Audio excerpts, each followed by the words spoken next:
Hello friend, स्वागत है आप सभी का अपने चैनल आज क्लास में। तो हम यहाँ पे लाइव आ चुके हैं। आप सभी बच्चे लाइव आ जाइए ताकि आज का जो क्लास है उसे शुरू किया जाए। और आज का क्लास काफी ज्यादा महत्वपूर्ण है क्योंकि आज के इस क्लास में 100 काफी महत्वपूर्ण ऑब्जेक्टिव प्रश्न पढ़ेंगे जो आपके फाइनल बोर्ड परीक्षा के लिए काफी ज्यादा महत्वपूर्ण है। और इसमें से बहुत ऐसे क्वेश्चन है जो सीधे आपके फाइनल बोर्ड एग्जाम में आएंगे। तो काफी अच्छा है ये क्लास। तो क्लास को एकदम आप लोग शुरू से लेके अंत तक देखिएगा, ठीक है। और इसमें से जो भी आपको प्रश्न याद ना हो तो कृपया करके आप लोग याद करने का जरूर कोशिश करिएगा, तब भी आपका जो तैयारी है वो क्या होगा, स्ट्रांग होगा। केवल आपको साइंस, सोशल साइंस, मैथ पढ़ने से नहीं होगा, हिंदी संस्कृत भी आपको पढ़ना जरूरी है। हिंदी संस्कृत पढ़ना इसीलिए जरूरी है क्योंकि इसका मार्क्स जुटेगा तब भी आप लोग टॉपर बनिएगा। केवल मैथ, साइंस, सोशल साइंस पढ़ने से आप लोग टॉपर नहीं बनिएगा, साथ में आपको हिंदी संस्कृत का भी नंबर जोड़ के तब आप लोगों का 486 490 तक आपका नंबर आएगा तो आप लोग यहाँ पे टॉपर बन सकते हैं। तो जल्दी से आप सभी बच्चे यहाँ पे लाइव आएंगे ताकि यहाँ पे क्लास को शुरू किया जाए। क्लास बहुत ही ज्यादा महत्वपूर्ण है और आज हम लोग पढ़ने वाले हिंदी किताब से इंपॉर्टेंट 100 क्वेश्चन यहाँ पे चुन के लाए हैं। आप लोग क्वेश्चन देखिएगा तो आपको लगेगा कि हाँ वाकई में ये क्वेश्चन है बोर्ड एग्जाम के लायक, ठीक है। तो काफी महत्वपूर्ण हम यहाँ पे आपको देंगे इंपॉर्टेंट यहाँ पे ऑब्जेक्टिव क्वेश्चन हम आपको पढ़ाने वाले हैं। तो जल्दी से आप सभी बच्चे यहाँ पे लाइव आएंगे ताकि यहाँ पे जो क्लास है उसे काफी अच्छी तरीके से यहाँ पे शुरू किया जाए। चलिए जल्दी से एक बार आप लोग बता दीजिए कि क्या ऑडियो वीडियो में कोई दिक्कत तो नहीं है ना है। जल्दी से एक बार आप लोग यहाँ पे बताएंगे, कोई दिक्कत तो नहीं है। जल्दी से एक बार आप लोग यहाँ पे कॉमेंट कर दीजिए वीडियो ऑडियो एकदम सही से चल रहा है। थोड़ा सा हम अपना कमेंट यहाँ पे चालू कर लेते हैं, उसके बाद यहाँ पे क्लास को हम लोग भी शुरू करेंगे, ठीक है। चलिए और जल्दी से बाबू आप लोग लाइक करवा दीजिए, ठीक है। जल्दी से आप लोग यहाँ पे लाइक करवाओगे बाबू, जितना जल्दी उतना जल्दी हम लोगों का 1 मिलियन होगा और जितना जल्दी 1 मिलियन बाबू होगा उतना जल्दी आपको सेलिब्रेशन देखने को मिलेगा, ठीक है। चलिए तो अब हम यहाँ पे क्लास को शुरू करते हैं। सभी हमारे जो प्यारे बच्चे हैं वो यहाँ पे आ चुके हैं। क्लास को शुरू करते हैं उससे पहले अगर आप लोग व्हाट्सएप ग्रुप में नहीं जुड़े हैं तो आप लोग व्हाट्सएप ग्रुप में जुड़ जाइएगा। ये हमारा व्हाट्सएप नंबर है 87 89, आपको याद रखना है 87 89 30 7304, ठीक है ना। ये हमारा व्हाट्सएप नंबर है, इस पे आपको मैसेज करना है कि सर मुझे व्हाट्सएप ग्रुप में जोड़ दीजिए, तो इधर से लिंक जाएगा और आप सभी बच्चे व्हाट्सएप ग्रुप ज्वाइन कर सकते हैं। तो जल्दी से आप सभी बच्चे यहाँ पे लाइव आएंगे ताकि यहाँ पे जो क्लास है उसे काफी अच्छी तरीके से शुरू किया जाए। अदनान बहुत ही बढ़िया, प्रीति, अमित, यदुवंशी बहुत ही बढ़िया, चित्रकला बहुत ही बढ़िया, चलिए अंकित शर्मा बहुत ही बढ़िया, सभी बच्चे जल्दी से आ जाइए। आदित्य भूषण भाई बहुत ही बढ़िया, मोहित गुप्ता, ऋतुराज बहुत ही बढ़िया, तबरेज झेलम बहुत ही बढ़िया, सभी हमारे प्यारे बच्चे आ गए। जल्दी से एक बार बाबू दबा के लाइक कर दो। गौतम नीरज बहुत ही बढ़िया, कैसे हैं गौतम भाई। रुपेश कुमार, सुधांशु, चलिए अंकित बहुत ही बढ़िया, झेलम सम्राट, लल्लू कुमार, रुपेश कुमार बहुत ही बढ़िया। तो हमारे जितने भी प्यारे बच्चे वो आ चुके हैं। क्लास को हम यहाँ पे शुरू करते हैं। पहला जो क्वेश्चन है आपको ओएमआर सीट आपको साथ में दिखेगा। ओएमआर सीट को आपको कैसे कलर से भरना है तो आपको याद रखना है, आपको ब्लू से भरना है। ब्लू जो आपका ब्लू पेन चलता है ना उसी से आपको यहाँ पे उसको फिल करना है। कैसे फिल करना है ओएमआर फिल भी हम आपको करना सिखाएंगे। क्वेश्चन आ चुका है आपके स्क्रीन पे कि अंबेडकर के अनुसार आदर्श समाज किस पर आधारित होगा। काफी महत्वपूर्ण क्वेश्चन है आज का। क्लास को एकदम आपको शुरू से लेके अंत तक देखना है, ठीक है ना। आप लोग एकदम शुरू से लेके अंत तक देखिएगा। तो क्वेश्चन है बाबू कि जो अंबेडकर साहब थे, जो भीमराव अंबेडकर हैं जिन्होंने अब भारतीय संविधान लिखा, ये भी क्वेश्चन आता है कि भारतीय संविधान किसने लिखा है तो डॉक्टर भीमराव अंबेडकर जी ने लिखा है। इनका जन्म किस परिवार में हुआ था ये भी क्वेश्चन आता है। तो इनका जो जन्म हुआ था वो एक दलित परिवार में हुआ था। और इनका जन्म कहां पे हुआ था तो मध्य प्रदेश के महू गांव में हुआ था। ये भी बोर्ड एग्जाम में आता है। तो यहां पे पूछ रहा है क्वेश्चन कि अंबेडकर के अनुसार जो आदर्श समाज है वो किस पर आधारित होगा, क्योंकि पहले के जमाना में छुआछूत ज्यादा था, उच्च नीच का भेदभाव था, किसी को धार्मिक स्वतंत्रता नहीं थी, मतलब ऐसे बहुत सारे होते थे। तो इनका मानना है कि सभी किसी को स्वतंत्रता मिलनी चाहिए, ठीक है ना। सभी किसी को बाबू यहां पे स्वतंत्रता मिलनी चाहिए, वो जो भी करे वो उसका मतलब उसका हक है, मतलब मतलब वो जो कुछ भी करे, ठीक है ना, उसको इतना तो स्वतंत्रता होनी चाहिए। दूसरा यहाँ पे उसको समानता मिलना चाहिए, समानता का अधिकार,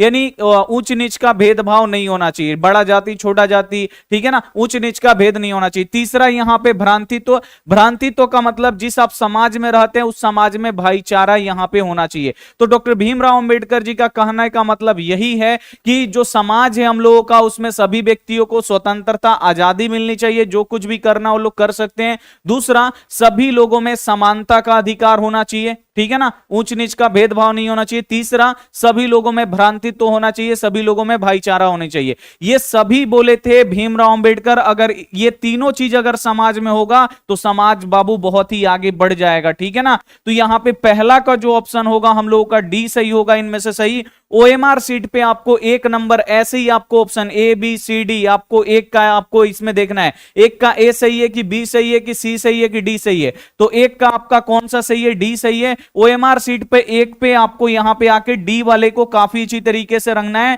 ये आपको बाहर नहीं निकलना चाहिए, ठीक है ना। पिंक जो लाइन है, जो बॉर्डर है इसका यहां पे पिंक कलर का, गुलाबी कलर का, इससे बाहर नहीं निकलना चाहिए। और उसको ब्लू पेन से, जेल पेन से तो कतई भी इसको नहीं भरना है, जेल पेन से भरिएगा बाबू खराब हो जाएगा।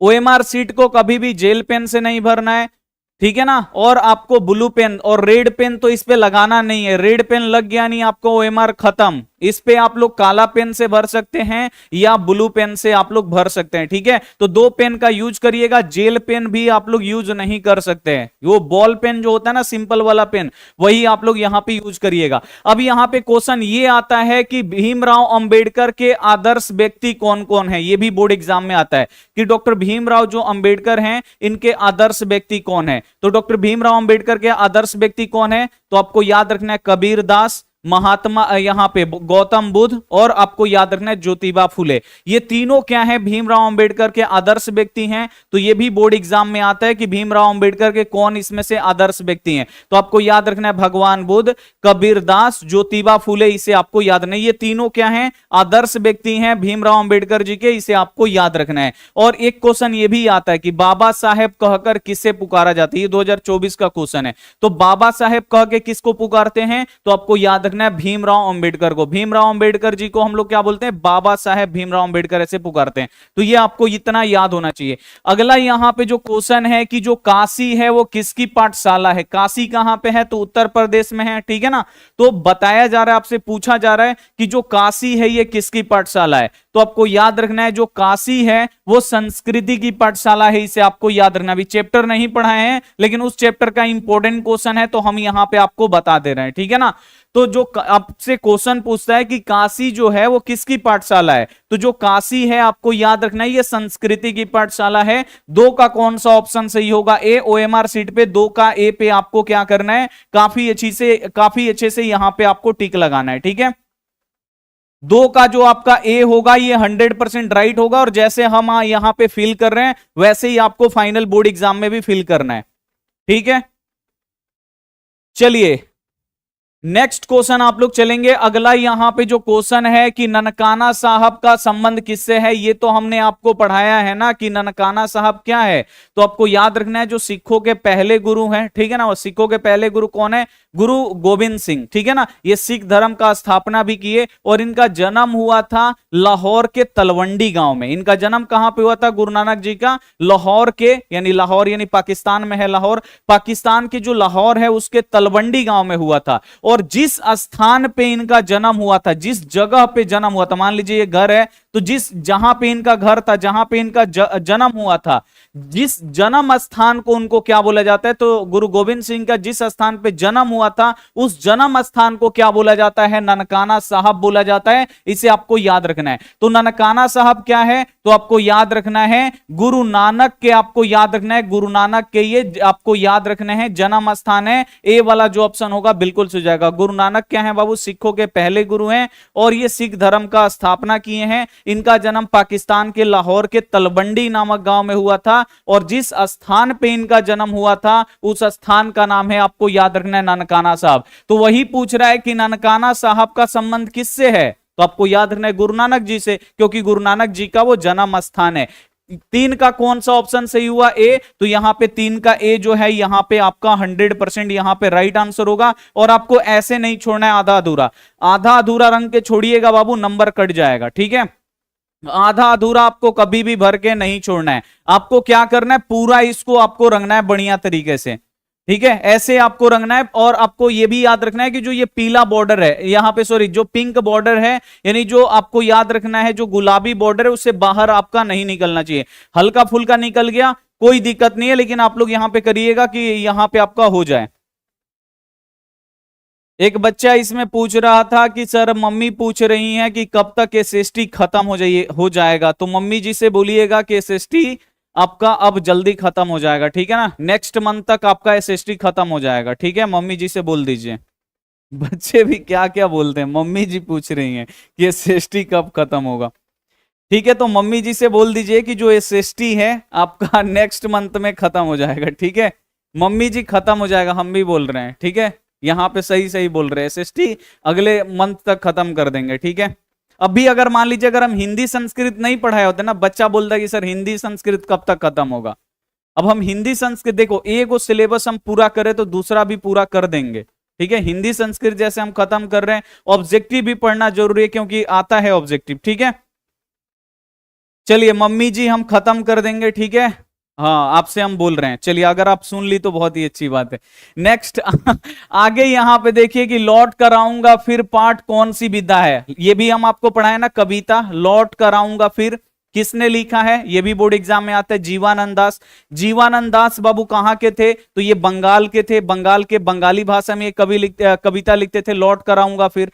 क्वेश्चन आता है कि लौट कर आऊंगा फिर कविता में कहां लौटने की बात करता है कवि, तो बंगाल में लौटने की बात करता है। वही यहां पे पूछ रहा है कि लौट कर आऊंगा फिर जो पाठ है ये क्या है, तो लौट कर आऊंगा फिर पाठ क्या है, कविता है ना बाबू, हम आपको कविता पढ़े थे, पढ़ाए थे भी काफी अच्छी तरीके से। तो लौट कर आऊंगा फिर क्या है, कविता है। ए वाला जो ऑप्शन होगा यहां पे 100% आपका यहां पे राइट आंसर हो जाएगा। ठीक है, चलिए अगला यहां पे जो क्वेश्चन है, मैक्स मूलर कहां के विद्वान थे, ये तो हम आपको पढ़ाए ना। मैक्स मूलर कहां के थे, जर्मनी के। इनका जर्मनी में कहां पे जन्म हुआ था, तो जर्मनी के डेसाउ नामक शहर में इनका जन्म हुआ था। और इन्होंने 18 साल के उम्र में लिपजिंग विश्वविद्यालय से संस्कृत पढ़ना शुरू किया और ये संस्कृत के विद्वान हो गए। ठीक है, और ये भारत भ्रमण पे आए और भारत के बारे में बहुत ही अच्छा भाषण भी दिया। जो भाषण है इनका आपको याद रखना है, भारत से हम क्या सीखे, तो ये भी क्वेश्चन आता है भारत से हम क्या सीखे, क्या है, तो भाषण है। और ये भाषण किसका है, तो मैक्स मूलर जी का है, इसे आपको याद रखना है। तो मैक्स मूलर जी कहां के विद्वान थे, तो आपको याद रखना है जो मैक्स मूलर जी हैं ये जर्मनी के विद्वान थे, इसे आपको याद रखना है। डी वाला जो ऑप्शन होगा बिल्कुल सही जाएगा। 5 का कौन सा सही है, जर्मनी का डी, 5 का डी। तो देखिए ओएमआर सीट पे 5 जाइएगा और डी वाले पे आपको रंगना है। ठीक है ना, क्योंकि बच्चों को ऑब्जेक्टिव भी फिल करने नहीं आता है कुछ बच्चे को, इसीलिए यहां पे हर में हम यहां पे हर जो क्लास हो रहा है तो उसमें हम आपको ऑब्जेक्टिव फिल करने के लिए यहां पे बता रहे कैसे आपको भरना है।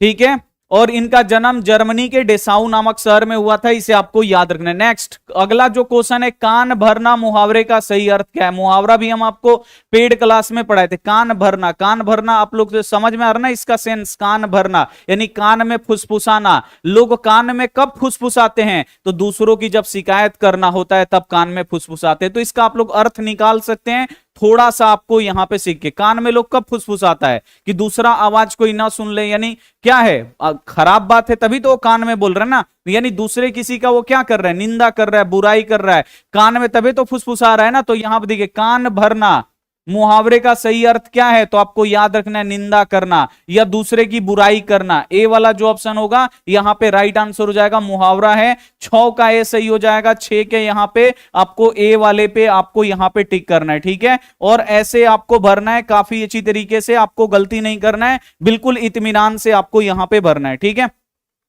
चलिए नेक्स्ट क्वेश्चन आप लोग यहां पे देखेंगे। अगला जो क्वेश्चन है, सेन साहब की कितनी लड़कियां थी। भाई बोर्ड एग्जाम मंथली एग्जाम में तो ये क्वेश्चन का झड़ी लगा दिया है।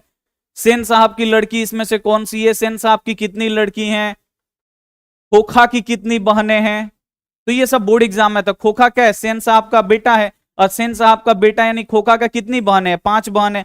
सेन साहब की कितनी लड़कियां हैं? 5 बहनें हैं, ठीक है ना। तो 5 बेटियां हैं। तो यहां पे आपसे पूछ रहा है सेन साहब की कितनी लड़कियां हैं, तो सेन साहब की 5 लड़कियां हैं। अब यहां से ये भी क्वेश्चन आता है कि इसमें सेन साहब की लड़की कौन सी है, तो आपको नाम याद रखना पड़ेगा। सेन साहब की लड़की कौन है? सीमा, रजनी, आलो, शेफाली, आरती, ये पांचों थी, आपको नाम याद रखना है। इसमें से एगो नाम देता है, 4 गो अलग अलग नाम देगा, तो जो एगो नाम सही है उसमें आप लोग टिक लगा दीजिएगा। सीमा, रजनी, आलो, शेफाली, आरती, नाम आपको यहां पे याद रखना होगा काफी अच्छी तरीके से, ठीक है ना। तो सेन साहब की कितनी लड़कियां थी? तो सेन साहब की 5 गो लड़कियां थी। तो यहां पर देखिए 7 का कौन सा बी सही है, 7 के आपको बी पे यहां पे टिक कर दीजिएगा। सेन साहब की एक गाड़ी भी थी, किस रंग की थी? जल्दी से आप लोग कमेंट करके बताइए। सेन साहब की जो यहां पे स्ट्रीमलिंड कार थी वो आपको बताना है वो किस कलर की थी। जल्दी से आप लोग यहां पे कमेंट करके बताइए। अगला यहां पे जो क्वेश्चन है, रोन नदी कहां पे है? ये अभी चैप्टर हम आपको हिंदी में नहीं पढ़ाए हैं, इसीलिए कुछ बच्चे को दिक्कत होगा, तो आप लोग टेंशन ना लीजिएगा, पढ़ाएंगे ये भी जल्दी।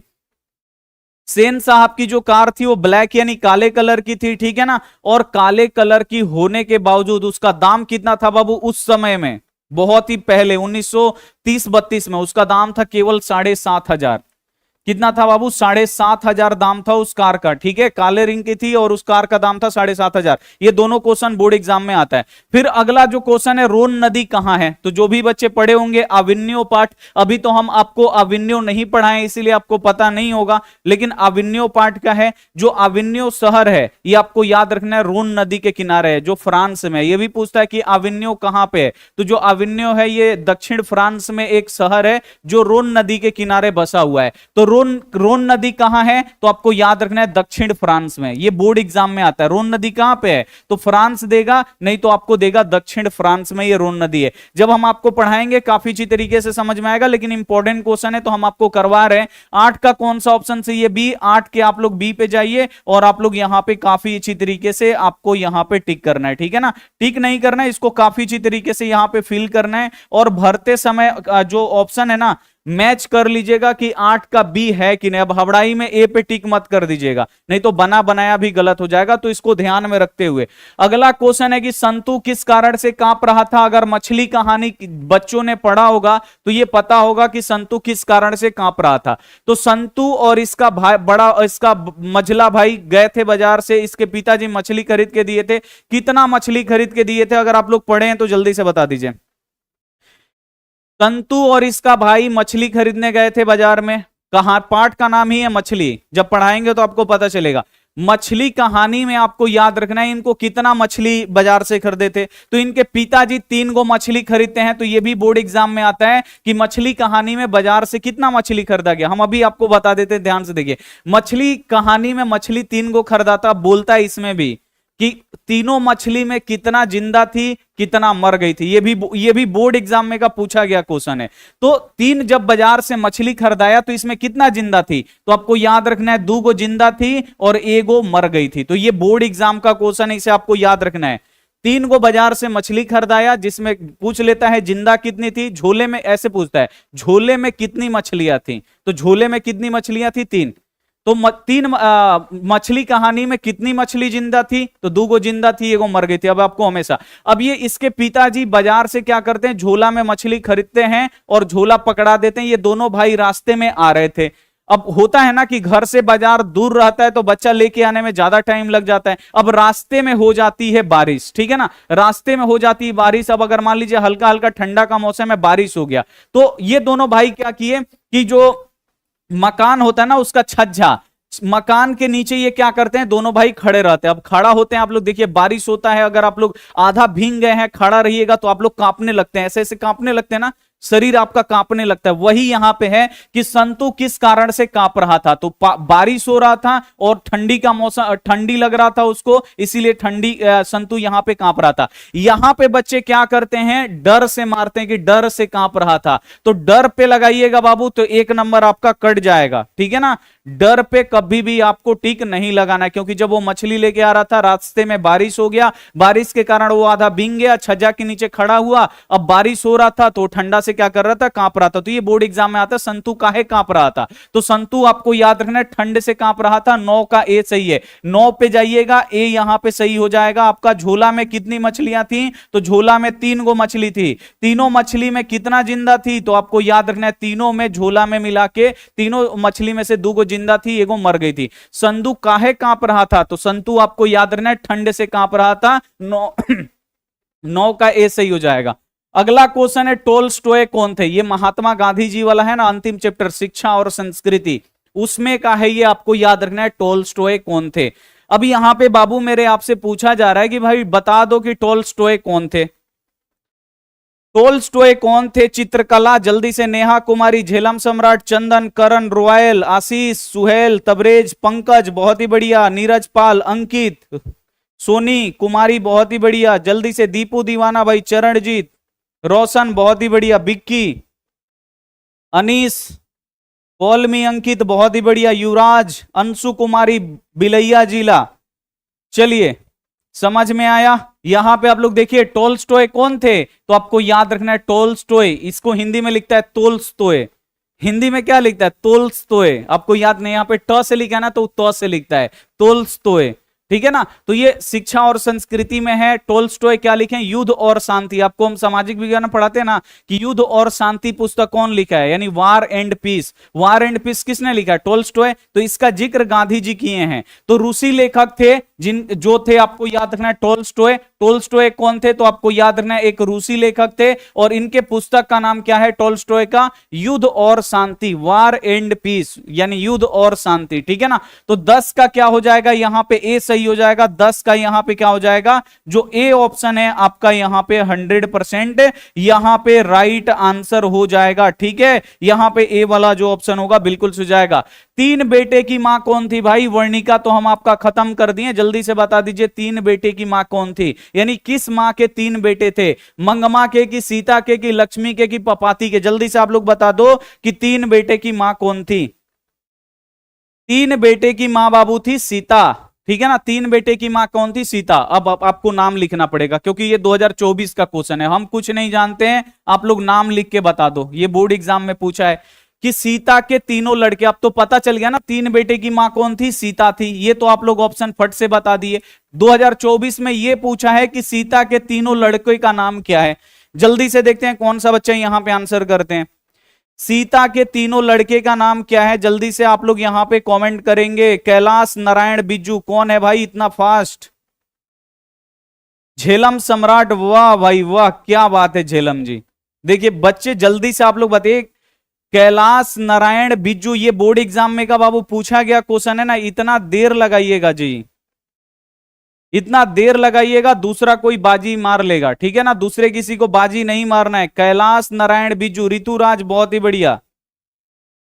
चलिए तो आपको याद रखना है कि जो सीता के तीनों लड़के थे उनका नाम क्या था, बड़ा वाला का कैलाश, मझिला का आपको याद रखना है नारायण, जो सबसे छोटा है उसका आपको याद रखना है बिज्जू, ठीक है, ये पूछा गया है। तो 11 का कौन सा ऑप्शन सही है, बी। 11 पे जाइएगा, बी वाला जो ऑप्शन होगा उसको काफी अच्छी तरीके से आपको यहां पे रंगना है, ऐसे ही आपको यहां पे करना है, ठीक है। चलिए नेक्स्ट क्वेश्चन पे चलेंगे। घानानंद ने किस मार्ग को अत्यंत सीधा व सरल कहे हैं, तो घानानंद वाला पाठ हम आपको पढ़ाए हैं ना कि घानानंद जो है वो किस मार्ग को एकदम सरल और यहां पे बोले हैं एकदम सरल व सीधा बोले हैं, किस मार्ग को घानानंद एकदम सरल व सीधा बोलते हैं। तो आपको याद रखना है, क्योंकि घानानंद जो है ना बाबू, आपको याद रखना किनसे प्रेम करते हैं, तो घानानंद जो है ना वो प्रेम में ही पूरा लिखे हैं। तो घानानंद की प्रेमिका कौन है, सुजान है। तो ये जो पाठ है ना उसमें केवल प्रेम के ही बारे में बताएं कि जो प्रेम है वो एकदम निश्चल है, अगर प्रेम पे अगर कोई छल करेगा तो प्रेम वो नहीं कर सकता है।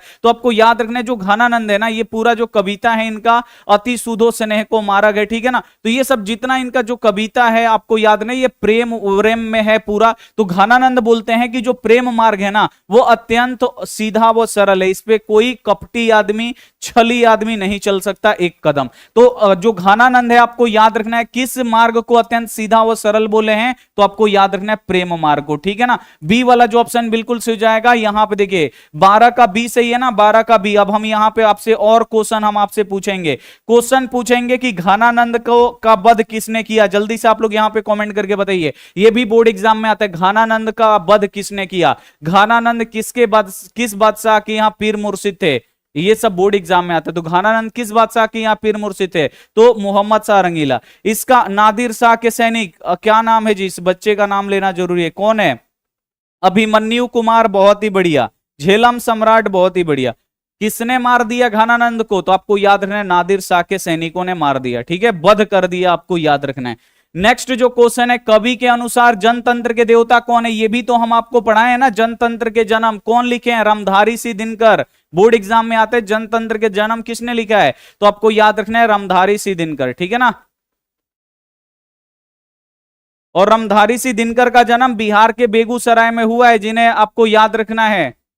चलिए, तो जनतंत्र के देवता कौन है बाबू, तो आपको याद रखना है किसान मजदूर। बोलते हैं कि जनतंत्र के देवता कौन है, तो किसान और मजदूर है, यानी जो खेतों में काम कर रहा है। अगर आप लोग भगवान को खोज रहे हैं तो मंदिर में ना खोजिए, भगवान को खोजना है तो जाइए किसी सड़क के पे कोई मजदूर खट रहा होगा, वो भगवान है। जाइए खेत खलियानों में, जो वहां पे खट रहे वही एक्चुअल में भगवान है। तो क्वेश्चन आता है कवि के अनुसार जनतंत्र के देवता कौन है, तो आपको याद रखना है किसान मजदूर। अभी यहां पे जल्दी से एक बार आप लोग कॉमेंट करके बताइए राष्ट्रीय कवि कौन है, जल्दी से, किन्हें राष्ट्रीय कवि कहा जाता है, फटाक से आप लोग यहां पे आंसर दीजिए। किसे हम लोग राष्ट्र कवि बोलते हैं, जल्दी से आप लोग यहां पे बता दीजिए।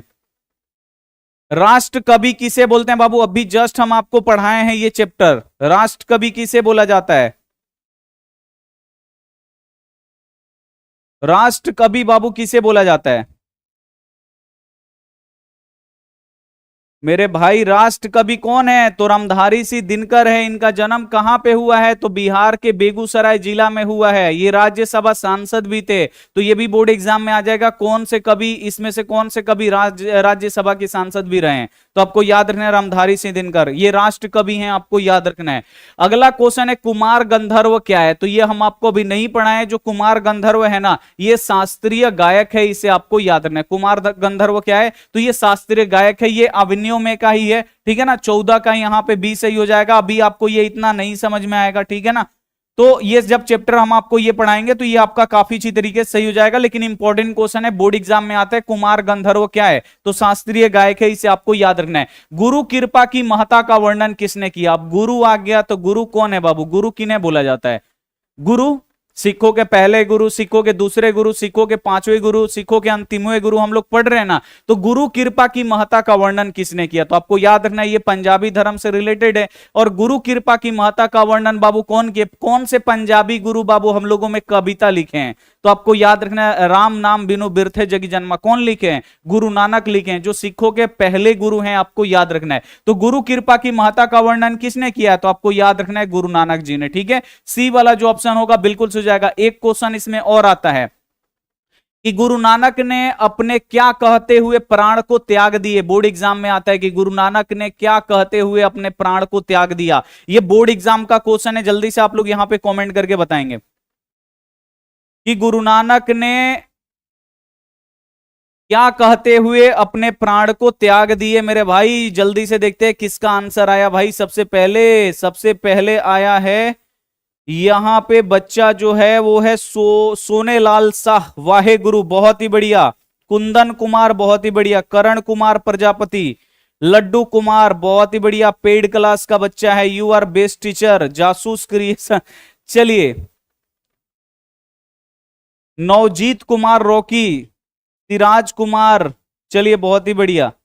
समझ में आ रहा है मेरे भाई, क्वेश्चन एकदम इंपॉर्टेंट है। एक एक क्वेश्चन बाबू किताब से चुना हुआ है, इसको आपको पढ़ना चाहिए, ठीक है ना। तो तो 15 का ऑप्शन सही होगा बी। 15 के आपको यहाँ पे सॉरी 15 का सी है ना, देखिए अभी हम बी मार रहे थे। अगर ऐसे आप लोग हबड़ा के इतना कर दीजिएगा ना, उसके बाद अगर आप लोग यहाँ पे पता चलेगा सी है, तो फिर ये दिक्कत हो जाएगा, ये आपका कट जाएगा। तो ये यहाँ पे देखिए, इसीलिए ये गलती हुआ है आपको यहाँ पे बताने के लिए। हम तो क्या करेंगे, हम तो इसे मेटका देंगे, इसे आप लोग मेटका पाइएगा। उस पर लिखा रहता है व्हाइटनर ब्लेड का प्रयोग ना करें, ठीक है ना, नहीं तो रद्द हो जाएगा। तो आपको याद रखना है ऐसे कि थोड़ा सा कंफर्म टाइम लेना है, कंफर्म करके आपको भरना है। 15 का सी सही है, इत्मीनान से 15 का सी। अब कुछ बच्चे होते हैं ना ऐसे करते हैं, ए बी सी, इस पे कलमवा चला देंगे ऐसे, ए बी सी, ऐसे ऐसे यहां पे देखिए ऐसे ऐसे, इसको पढ़ेगा ए बी और इसको करेगा सी। तो बाबू ये भी दिक्कत है, इस पे ए और बी पे ये वाला है ना, इसको एकदम साफ सुथरा बाबू आपको छोड़ना है, ठीक है,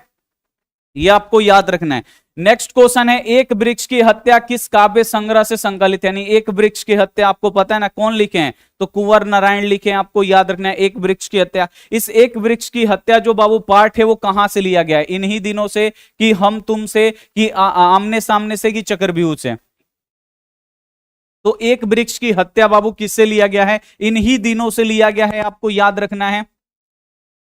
और यहां से बहुत सारे क्वेश्चन आते हैं। क्वेश्चन आता है कि जो एक ही यहां पे एक वृक्ष की हत्या में बूढ़ा चौकीदार किसे कहा गया है? तो एक वृक्ष की हत्या में बूढ़ा चौकीदार किसे किसे कहा गया है? वृक्ष को। वृक्ष हमेशा लेखक को कहां मिलता था? तो जो वृक्ष था ना वो लेखक के एकदम घर के दरवाजे के पास था, तो घर के दरवाजे पे मिलता था। जो वृक्ष था आपको याद रखना उसकी सूखी डाली कैसी थी? तो वृक्ष की सूखी जो डाली थी वो राइफल की तरह थी। ये सब बोर्ड एग्जाम में क्वेश्चन आते हैं, तो ये हम आपको रिवीजन करवा दे रहे हैं फटाफट। फिर क्वेश्चन आता है कि दूर से कौन ललकारता है? तो दूर से कौन ललकारता है? वृक्ष ललकारता है। ललकार के पूछता है कौन? तो लोग लेखक बोलते हैं मैं, तुम्हारा दोस्त, ठीक है। क्वेश्चन आता है कि कवि किसके छांव में बैठ जाते हैं? तो जो कवि हैं वो वृक्ष के छांव में बैठ जाते हैं। तो ये सब बाबू क्वेश्चन आता है, हम आपको रिवीजन करवा दे रहे हैं ताकि आपको यहां पे याद रहे। रिवीजन बहुत ही ज्यादा जरूरी है। तो एक वृक्ष देखिए 16 का ए सही है ना, तो आप लोग कंफर्म करके तब आप लोग ए पे टिक लगाइएगा। 16 का ए, थोड़ा सा टाइम लेके, नहीं तो ओएमआर सीट क्या है ना बाबू, गलती होगा तो फिर दिक्कत होगा। कंफर्म करके यहां पे गलती हो जाए लेकिन वहां पे गलती नहीं होना चाहिए, ठीक है।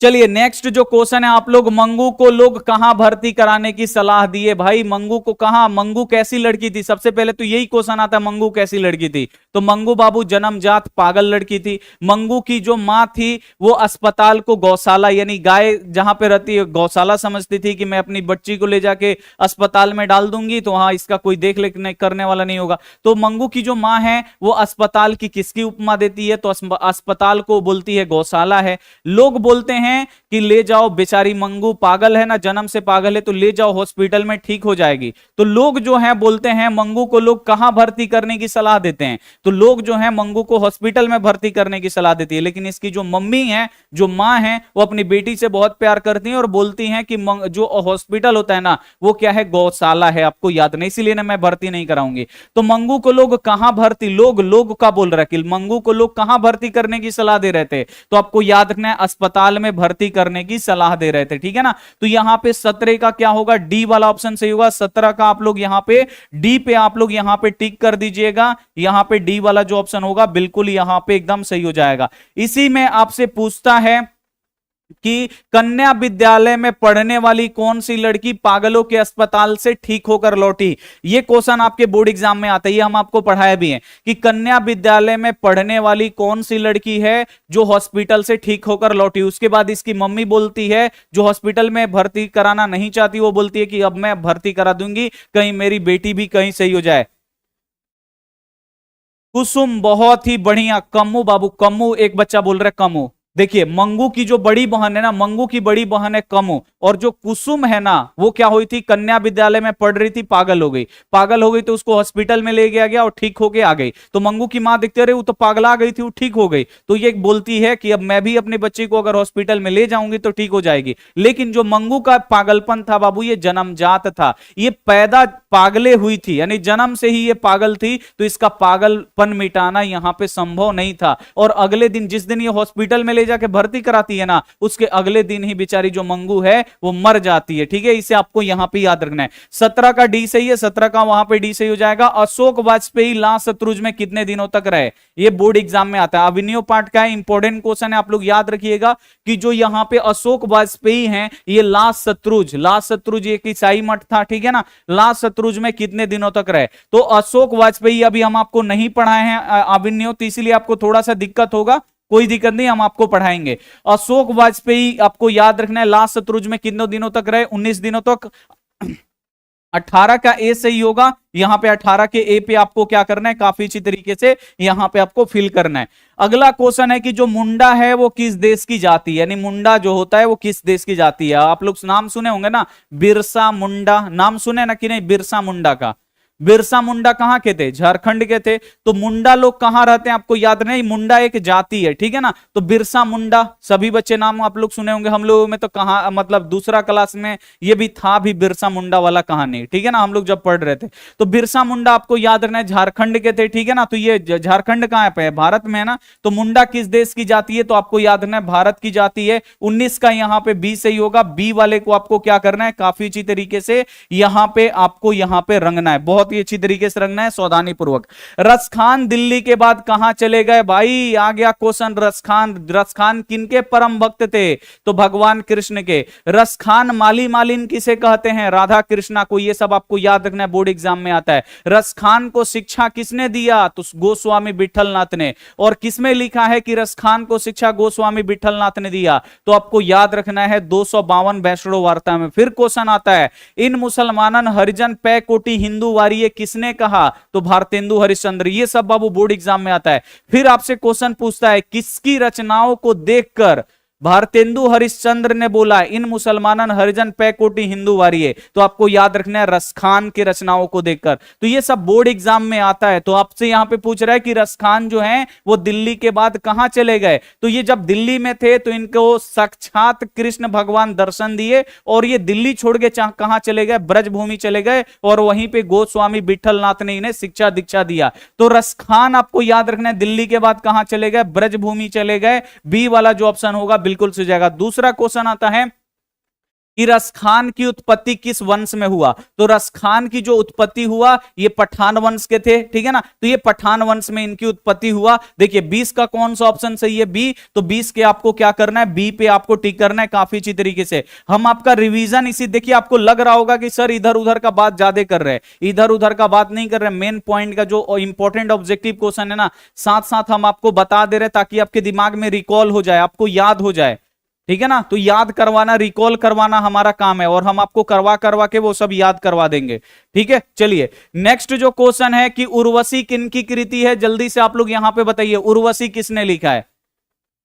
तो उर्वशी किसने लिखा है बाबू, निराला ने, दिनकर ने, तो यहां पे महादेवी वर्मा ने, सुमित्रानंद पंत ने। तो आपको याद रखना है जो उर्वशी जो है वो आपको याद रखना है रामधारी सिंह दिनकर ने लिखा है, और इनको क्या मिला था इस पे, तो आपको याद रखना है ज्ञानपीठ पुरस्कार मिला था। और इनको यहां पे साहित्य अकादमी पुरस्कार किस पे मिला था, तो संस्कृत के 4 अध्याय पे। तो ये दोनों क्वेश्चन बोर्ड एग्जाम में आते हैं। तो उर्वशी किनका कृति है, दिनकर की है, और उर्वशी पर इनको ज्ञानपीठ पुरस्कार मिला था। तो 21 का बी सही है, तो यहां पे 21 का क्या हो जाएगा बाबू मेरे, बी। यहां पे 100% आपका राइट आंसर हो जाएगा, ठीक है। समझ में आया। चलिए नेक्स्ट जो क्वेश्चन है, बाबा साहेब भीमराव अंबेडकर का जन्म कहां पे हुआ भाई, ये क्वेश्चन आता है बाबा साहेब भीमराव अंबेडकर का जन्म। फिर आपसे क्वेश्चन पूछेगा बाबा साहेब भीमराव अंबेडकर का जन्म कब हुआ, कहां हुआ, तो कब हुआ ये आप लोग बताइए, हम ये बताते हैं इनका जन्म कहां पे हुआ। तो आप लोग ये लिखिए कि बाबा साहेब भीमराव अंबेडकर का जन्म किस तारीख को और किस सन में हुआ, जल्दी से आप लोग बता दीजिए। बाबा साहेब भीमराव अंबेडकर का जन्म कहां पे हुआ, तो आपको याद रखना है मध्य प्रदेश में। मध्य प्रदेश में इनका गांव का नाम क्या था, तो आपको याद रखना है महू गांव था, इसे आपको याद रखना है। और इनका जन्म किस परिवार में हुआ था, तो एक दलित परिवार में हुआ था, इसे आपको याद रखना है 14 अप्रैल 1891। बहुत ही बढ़िया। कब हुआ था बाबू, आपको याद रखना है 14 अप्रैल 1891 में हुआ था, इसे आपको याद रखना है इनका जन्म। तो 22 का बी सही है ना, 22 के आपको क्या करना है, बी पे आपको 100% यहां पे अच्छे से आपको रंगना है इसको, ठीक है। चलिए अगला यहां पे जो क्वेश्चन है, अहिंसा दिवस किस दिन मनाया जाता है, ये गांधी जी वाला पार्ट है, आपको याद रखना है, ठीक है ना, शिक्षा और संस्कृति। तो अहिंसा दिवस बाबू हम लोग कब मनाते हैं, तो आपको याद रखना है 2 अक्टूबर, क्योंकि 2 अक्टूबर 1869, नाम आपको याद रखना है, 2 अक्टूबर 1869 को गांधी जी का जन्म हुआ था, और इनके जन्म दिवस के शुभ अवसर पे, यानी इनके जन्म दिवस को अहिंसा दिवस। अहिंसा किसे बोलते हैं, जो लड़ाई झगड़ा में विश्वास नहीं करता, और जो गांधी जी थे ना, वो लड़ाई झगड़ा में विश्वास नहीं करते थे, ठीक है। तो अहिंसा दिवस आपको याद रखना है कब मनाया जाता है, तो 2 अक्टूबर को। 2 अक्टूबर को अहिंसा दिवस क्यों मनाते हैं, क्योंकि उस दिन गांधी जी का जन्म हुआ था 2 अक्टूबर 1869 को, तो इनके जन्म दिवस को अहिंसा दिवस के रूप में मनाते हैं। यह भी आपसे उलट के क्वेश्चन ऐसे पूछता है कि गांधी जी के जन्म दिवस को हम लोग किस रूप में मनाते हैं, तो गांधी जी के जन्म दिवस को हम लोग किस रूप में मनाते हैं, तो अहिंसा दिवस के रूप में मनाते हैं। अहिंसा दिवस के रूप में क्यों मनाते हैं, क्योंकि गांधी जी जो थे वो अहिंसा के पुजारी थे, वो लड़ाई झगड़ा में विश्वास नहीं रखते थे, वो शांति में विश्वास रखते थे। इसे आपको यहां पे याद रखना है, ठीक है। देखिए 23 का सी सही है ना, 23 का आपको आना है, और सी पे आपको क्या करना है, काफी अच्छी तरीके से यहां पे आपको रंगना है, बहुत ही अच्छे तरीके से, ठीक है। चलिए नेक्स्ट जो क्वेश्चन है आप लोग देखिए, झोपड़ी और महल के लड़ाई में अक्सर कौन जीतता है, तो यहां पे आपसे पूछ रहा है कि अगर झोपड़ी यानी गरीब, महल यानी अमीर, गरीब और अमीर में लड़ाई होगा, कौन जीतेगा, तो हमेशा पैसा वाला का जीत होता है, महल वाला। ए वाला जो ऑप्शन होगा यहां पे बिल्कुल राइट आंसर हो जाएगा। यहां पे क्वेश्चन आता है कि मदन को एक घूसा किसने मारा, तो मदन को एक घूसा कासू ने मारा। कासू का 2 दांत किसने तोड़ा, मदन ने तोड़ा, एक फाइट मारा, 2 दांत टूट गया, ये सब आता है।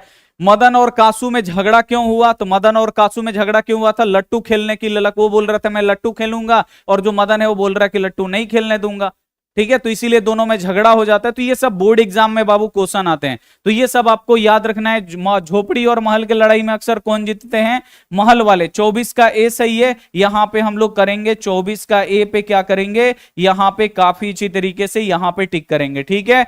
आगे हम लोग बढ़ेंगे, आगे देखिए नाखून किसका प्रतीक है, बोर्ड एग्जाम में भर भर के यहां से क्वेश्चन आता है कि जो हमारा नाखून है ये किसका प्रतीक है, ये जो नाखून है ना ये किसका प्रतीक है आपको बताना है। तो जो नाखून है आपको याद रखना है, ये पाश्विक वृत्ति, पाश्विक वृत्ति ऐसे ऑप्शन में देता है, पाश्विक वृत्ति, पाश्विक वृत्ति यानी पशुता की निशानी, ठीक है ना।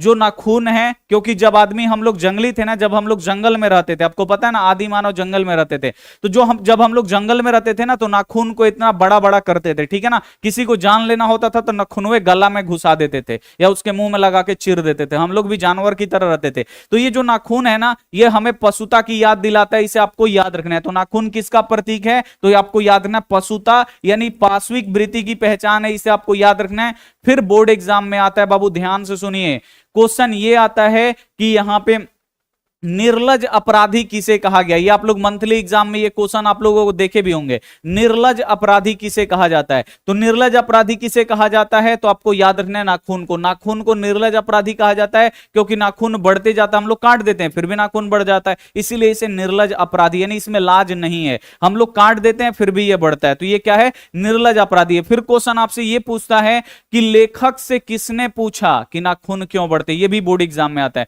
तो लेखक से किसने पूछा कि नाखून क्यों बढ़ते हैं, तो लेखक की छोटी बेटी ने।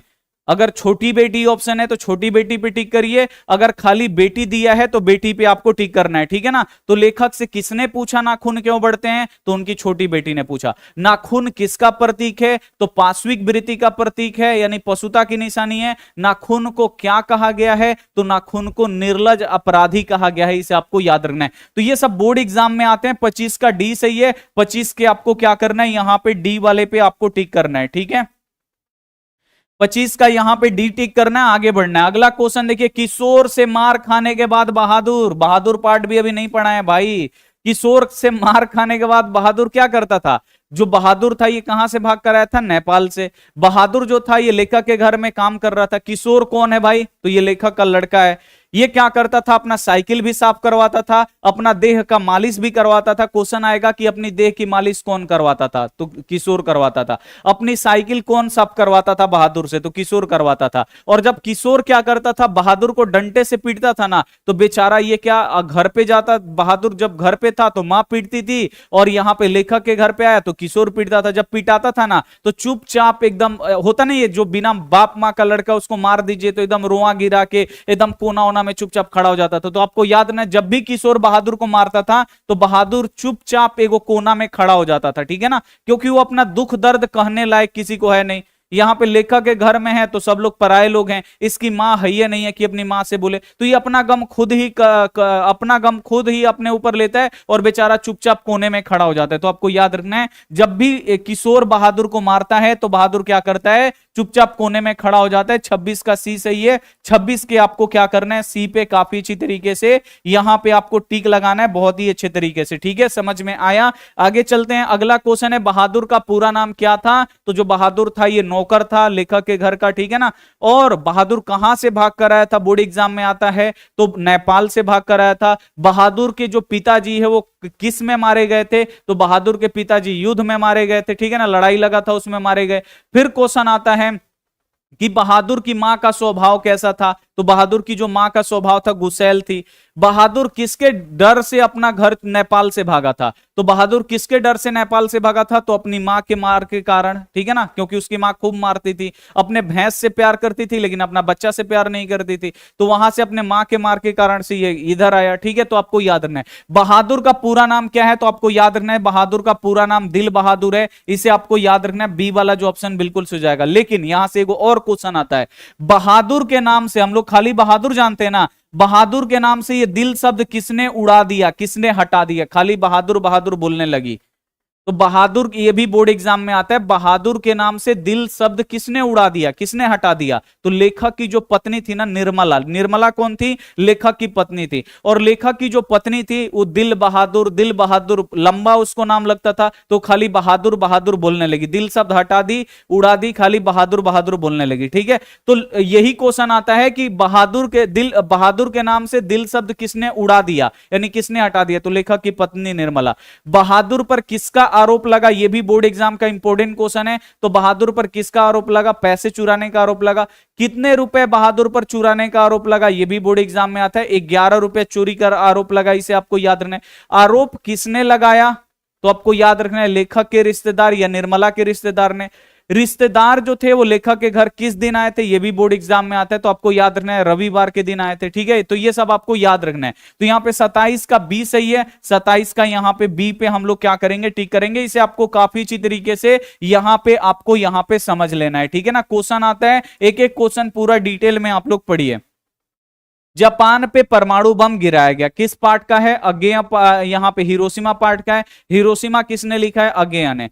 तो आपको बताना है कि जापान पर परमाणु बम गिराया गया, किसके द्वारा गिराया गया बाबू, कौन गिराया था, तो अमेरिका गिराया था, इसे आपको याद रखना है। लेकिन क्वेश्चन ये आता है आपके बोर्ड एग्जाम में कि जापान के किस शहर पे परमाणु बम गिराया गया, तो जापान के किस शहर पे परमाणु बम गिरा था, जल्दी से एक बार आप लोग यहां पे कमेंट करके बताएंगे। सभी बच्चे जल्दी से एक बार आप लोग कमेंट करके बताएंगे कि जापान के किस शहर पे परमाणु बम गिरा था। हिरोशिमा, सोनी, बहुत ही बढ़िया। किस पे गिरा था बाबू, जापान के हिरोशिमा शहर पे गिरा था। फिर क्वेश्चन आता है कि उगते सूरज का देश किसे कहते हैं, ये भी बोर्ड एग्जाम में आता है। उगते सूरज यानी सबसे पहले सूरज किस देश में उगता है, तो सबसे पहले जो देश है आपको याद रखना है जापान। जापान देश में सबसे पहले सूरज उगता है, इसे आपको याद रखना है। 28 का बी सही है, 28 का यहां पे हम लोग क्या करेंगे, बी पे हम लोग टिक करेंगे, ठीक है।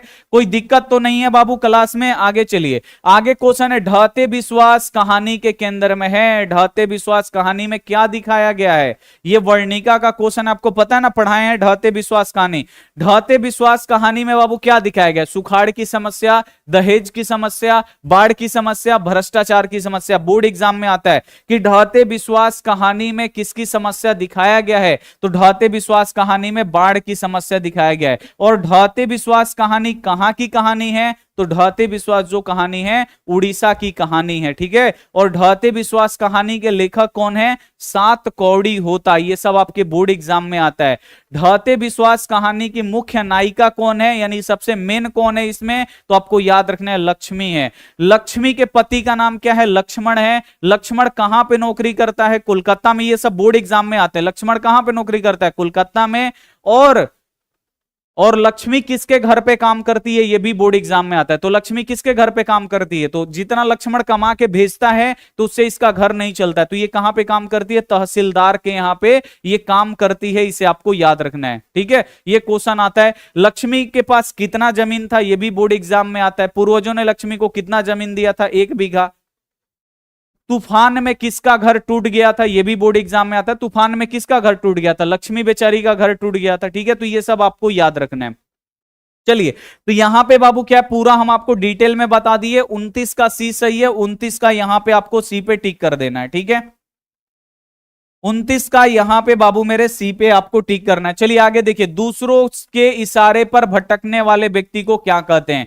ये लिखा गया ना, ये हम आपको पढ़ाया, जो दूसरे के इशारों पे भटकता है। ये संस्कृत में भी है कि जो बिन बुलाए जाता है, ठीक है ना, बिना बोले बोलता है, दूसरों के इशारे पे नाचता है। वो बोलेगा इधर जाओ तो इधर जाएगा, इधर जाओ तो इधर जाएगा। वैसे आदमी को क्या बोला गया? मूर्ख बोला गया। क्या बोला गया? मूर्ख।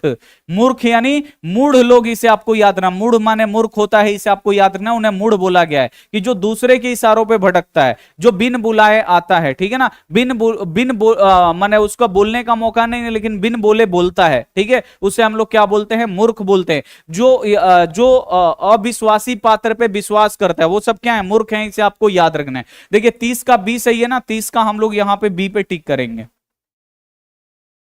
30 के बी पे हम लोग यहां पे टिक करेंगे। नेक्स्ट जो क्वेश्चन है कि बहादुर कहां के रहने वाला था? भाई अभी हम आपको बताया बहादुर नेपाल का रहने वाला था, ठीक है। यहां पे नेपाल, ये बी सी वाला ऑप्शन बिल्कुल से जाएगा।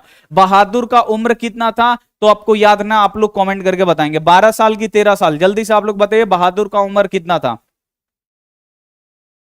बहादुर का बाबू मेरे उम्र कितना था आपको बताना है, 12 या 13? बहादुर का उम्र कितना था? 12 साल। बहुत, 12 की 13 जी, हम भी इसमें कंफ्यूज हो गए। 12 13 में पपाती 12 सिल की थी। बहादुर का जो उम्र था ना 12 से 13 साल, 13 साल का था। 12 से 13 साल का, 12 13 साल का ऐसे लिखा गया। 12 13 साल का ऐसे लिखा गया।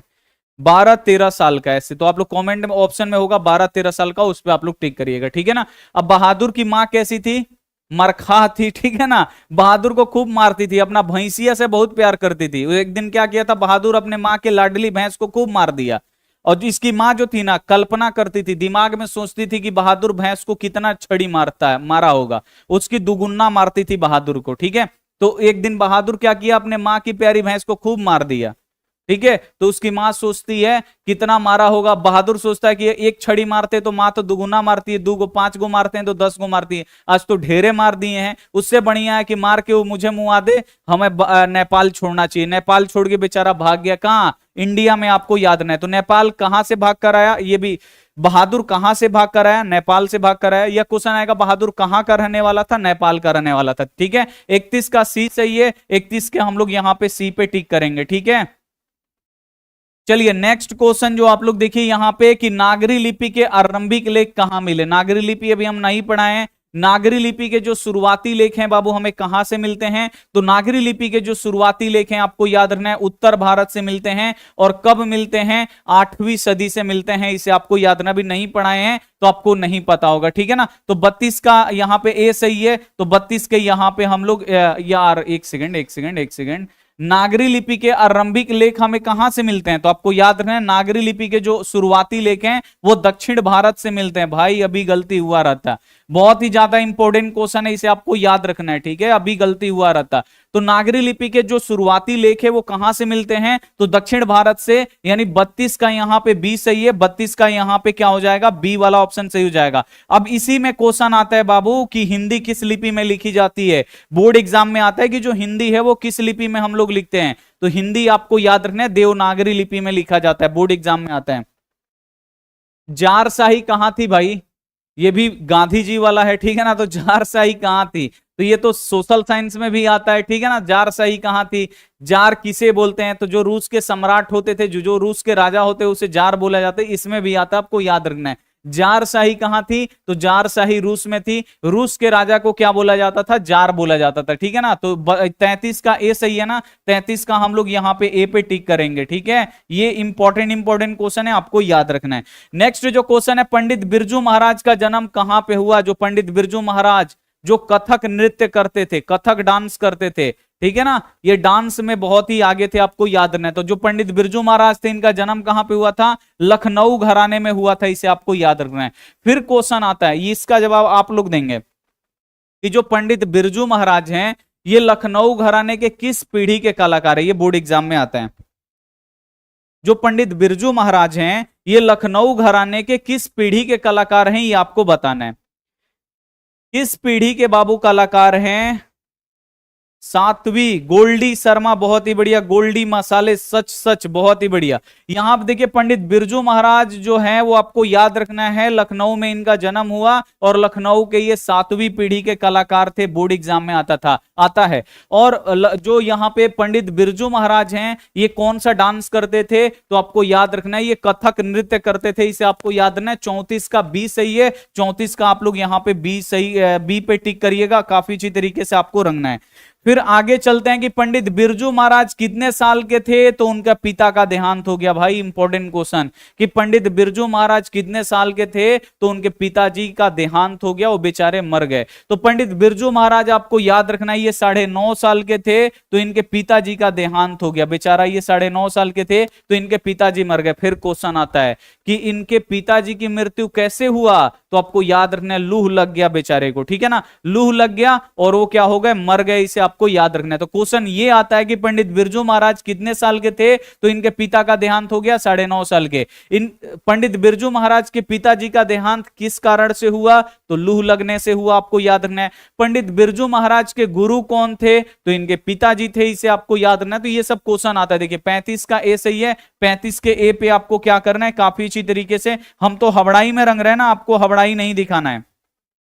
अगला क्वेश्चन है, बिस्मिल्लाह खां और शहनाई के साथ किस मुस्लिम पर्व का नाम जुड़ा हुआ है। अब देखिए बिस्मिल्लाह खान है, बिस्मिल्लाह खान क्या करते थे, शहनाई बजाते थे, इनको भारत रत्न भी मिला हुआ है, ठीक है ना। तो ये शहनाई बजाते थे, आपको याद रखना है। और मुहर्रम के दिनों में आपको याद रखना है, ये पूरा 10 दिन शहनाई बजाते थे, इसे आपको याद रखना है। तो बिस्मिल्लाह खान और शहनाई के साथ कौन सा मुस्लिम पर्व जुड़ा हुआ है, तो आपको याद रखना है मुहर्रम। ये भी बहुत ही ज्यादा इंपॉर्टेंट क्वेश्चन है कि बिस्मिल्लाह खान और शहनाई के साथ कौन सा मुस्लिम पर्व जुड़ा हुआ है, तो आपको याद रखना है मुहर्रम जुड़ा हुआ है। 36 का सी सही है, 36 का हम लोग यहां पे सी पे टिक करेंगे, ठीक है। 36 का हम लोग यहां पे सी पे टिक करेंगे, सी वाला हम लोगों का राइट आंसर होगा। अगला क्वेश्चन है, ला शत्रुज क्या था भाई, ला शत्रुज क्या है, तो ला शत्रुज जहां पे अशोक वाजपेयी 19 दिनों तक वहां पे रहे थे, जब ये हम आपको पढ़ाएंगे ना अभिनय तो पता चलेगा। तो ला शत्रुज में आपको याद रखना है, जो यहाँ पे अशोक वाजपेयी हैं वो 19 दिनों तक रहे थे, और ये एक ईसाई मठ था। ईसाई मठ यानी ईसाई लोग जहां पे रहते हैं, ठीक है ना, जहां पंडित लोग रहते हैं उसे मठिया बोलते हैं ना हम लोग। तो आपको याद रखना है ये क्या है बाबू, मठ था जहां पे ईसाई पादरी लोग रहते थे। उसी में ला शत्रुज में ये शहर था, आपको याद रखना है, वहीं पे रहते थे, आपको याद रखना है ईसाई मठ था।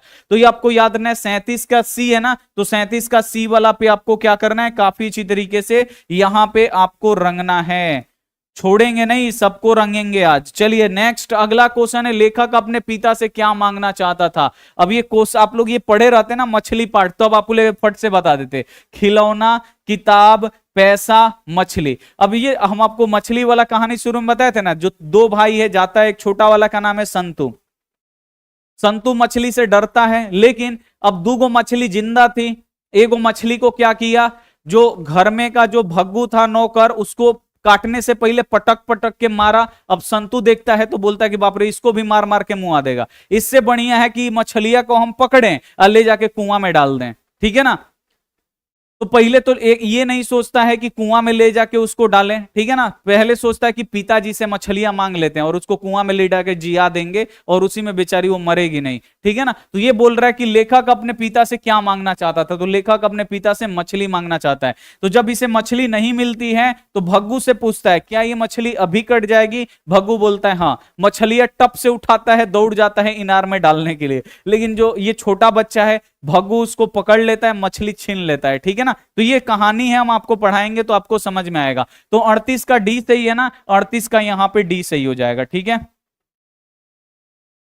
चलिए 38 का यहां पे बाबू मेरे डी यहां पे सही हो जाएगा। नेक्स्ट आप लोग देखिए, सत्य के साथ मेरा प्रयोग किसकी रचना है। तो सत्य के साथ बाबू मेरा प्रयोग किसकी रचना है, तो आपको याद रखना है महात्मा गांधी, इनका किताब है, ठीक है ना। सत्य के साथ मेरा प्रयोग किसकी किताब है, तो आपको याद रखना है महात्मा गांधी। ये हमेशा सत्य बोलते थे, अहिंसा के राह पे चलते थे। इनका जन्म हुआ था 2 अक्टूबर 1869 और इनके जन्म दिवस को हम लोग अहिंसा दिवस के रूप में मनाते हैं। तो सत्य के साथ मेरा प्रयोग किसने लिखा है, महात्मा गांधी जी। 39 का सी सही है, 39 का यहां पे बाबू हम सी पे यहां पे टिक करेंगे, ठीक है। 39 का यहां पे हम लोग सी पे टिक करेंगे। नेक्स्ट अगला क्वेश्चन है, गांधी जी के जन्म दिवस को किस रूप में मनाते हैं। यानी गांधी जी का जन्म दिवस 2 अक्टूबर होता है ना, 2 अक्टूबर को हम लोग किस दिवस के रूप में मनाते हैं। तो गांधी जी के जन्म दिवस को हम लोग अहिंसा दिवस में अहिंसा दिवस के रूप में मनाते हैं। क्यों मनाते हैं, क्योंकि जो गांधी जी थे ये अहिंसा के पुजारी थे, ये लड़ाई झगड़ा में विश्वास नहीं करते थे। तो 40 का बी सही है, 40 का हम लोग यहाँ पे बी पे टिक करेंगे। बी जो होगा हम लोगों का राइट आंसर होगा, ठीक है। अगला क्वेश्चन आप लोग देखिए, एक वृक्ष की हत्या में कवि किसे बचाने की बात करता है। तो एक वृक्ष की हत्या में कवि गांव को भी बचाना चाहता है, घर को भी बचाना चाहता है, शहर को भी बचाना चाहता है, नदियों को बचाना चाहता है, जंगलों को बचाना चाहता है, सब चीज को बचाना चाहता है। यानी घर को भी बचाना चाहता है, शहर को भी बचाना चाहता है, देश को भी बचाना चाहता है, ठीक है। डी वाला जो ऑप्शन होगा यहां पे बिल्कुल सही जाएगा। तो एक वृक्ष की हत्या में कवि किसे बचाना चाहता है, सबको बचाना चाहता है। 41 का यहां पे हो जाएगा डी, ठीक है। 41 का बाबू मेरे यहां पे हो जाएगा डी। डी वाला जो ऑप्शन होगा ना हम लोगों का बिल्कुल राइट होगा। अगला क्वेश्चन देखिए, किस नदी के बांध के नीचे लक्ष्मी का घर था। लक्ष्मी बोले ना आपको ढहते विश्वास कहानी, जिसमें बाढ़ की समस्या है और लक्ष्मी का 1 साल का जो बच्चा है केशव, बाढ़ में बेचारा डूब के मर जाता है, क्योंकि लक्ष्मी बेहोश हो जाती है और उसका बच्चा हाथ से गिर जाता है और बेचारा वो क्या हो जाता है, डूब के मर जाता है। केशव 1 साल का बच्चा। तो किस नदी के बांध के नीचे लक्ष्मी का घर था, तो आपको याद रखना है देवी नदी के बांध के नीचे लक्ष्मी का घर था। बोर्ड एग्जाम में आता है। यहां पे 42 का सी ऑप्शन सही है, 42 का यहां पे हम लोग सी पे टिक करेंगे। सी वाला जो ऑप्शन होगा यहां पे 100% हम लोगों का राइट आंसर होगा। चलिए नेक्स्ट जो क्वेश्चन है कि लौट कर आऊंगा फिर कविता में कवि कहां लौटने की बात करता, पता है ना। लौट कर आऊंगा फिर कविता किसने लिखा है, जीवानंद दास जी। जीवानंद दास जी कहां के लोकप्रिय कवि हैं, तो ये बंगाली हैं, ठीक है ना। बंगला में लिखते थे, लिखे हैं लौट कर आऊंगा फिर, ठीक है। इसका हिंदी में अनुवाद किया था, ठीक है।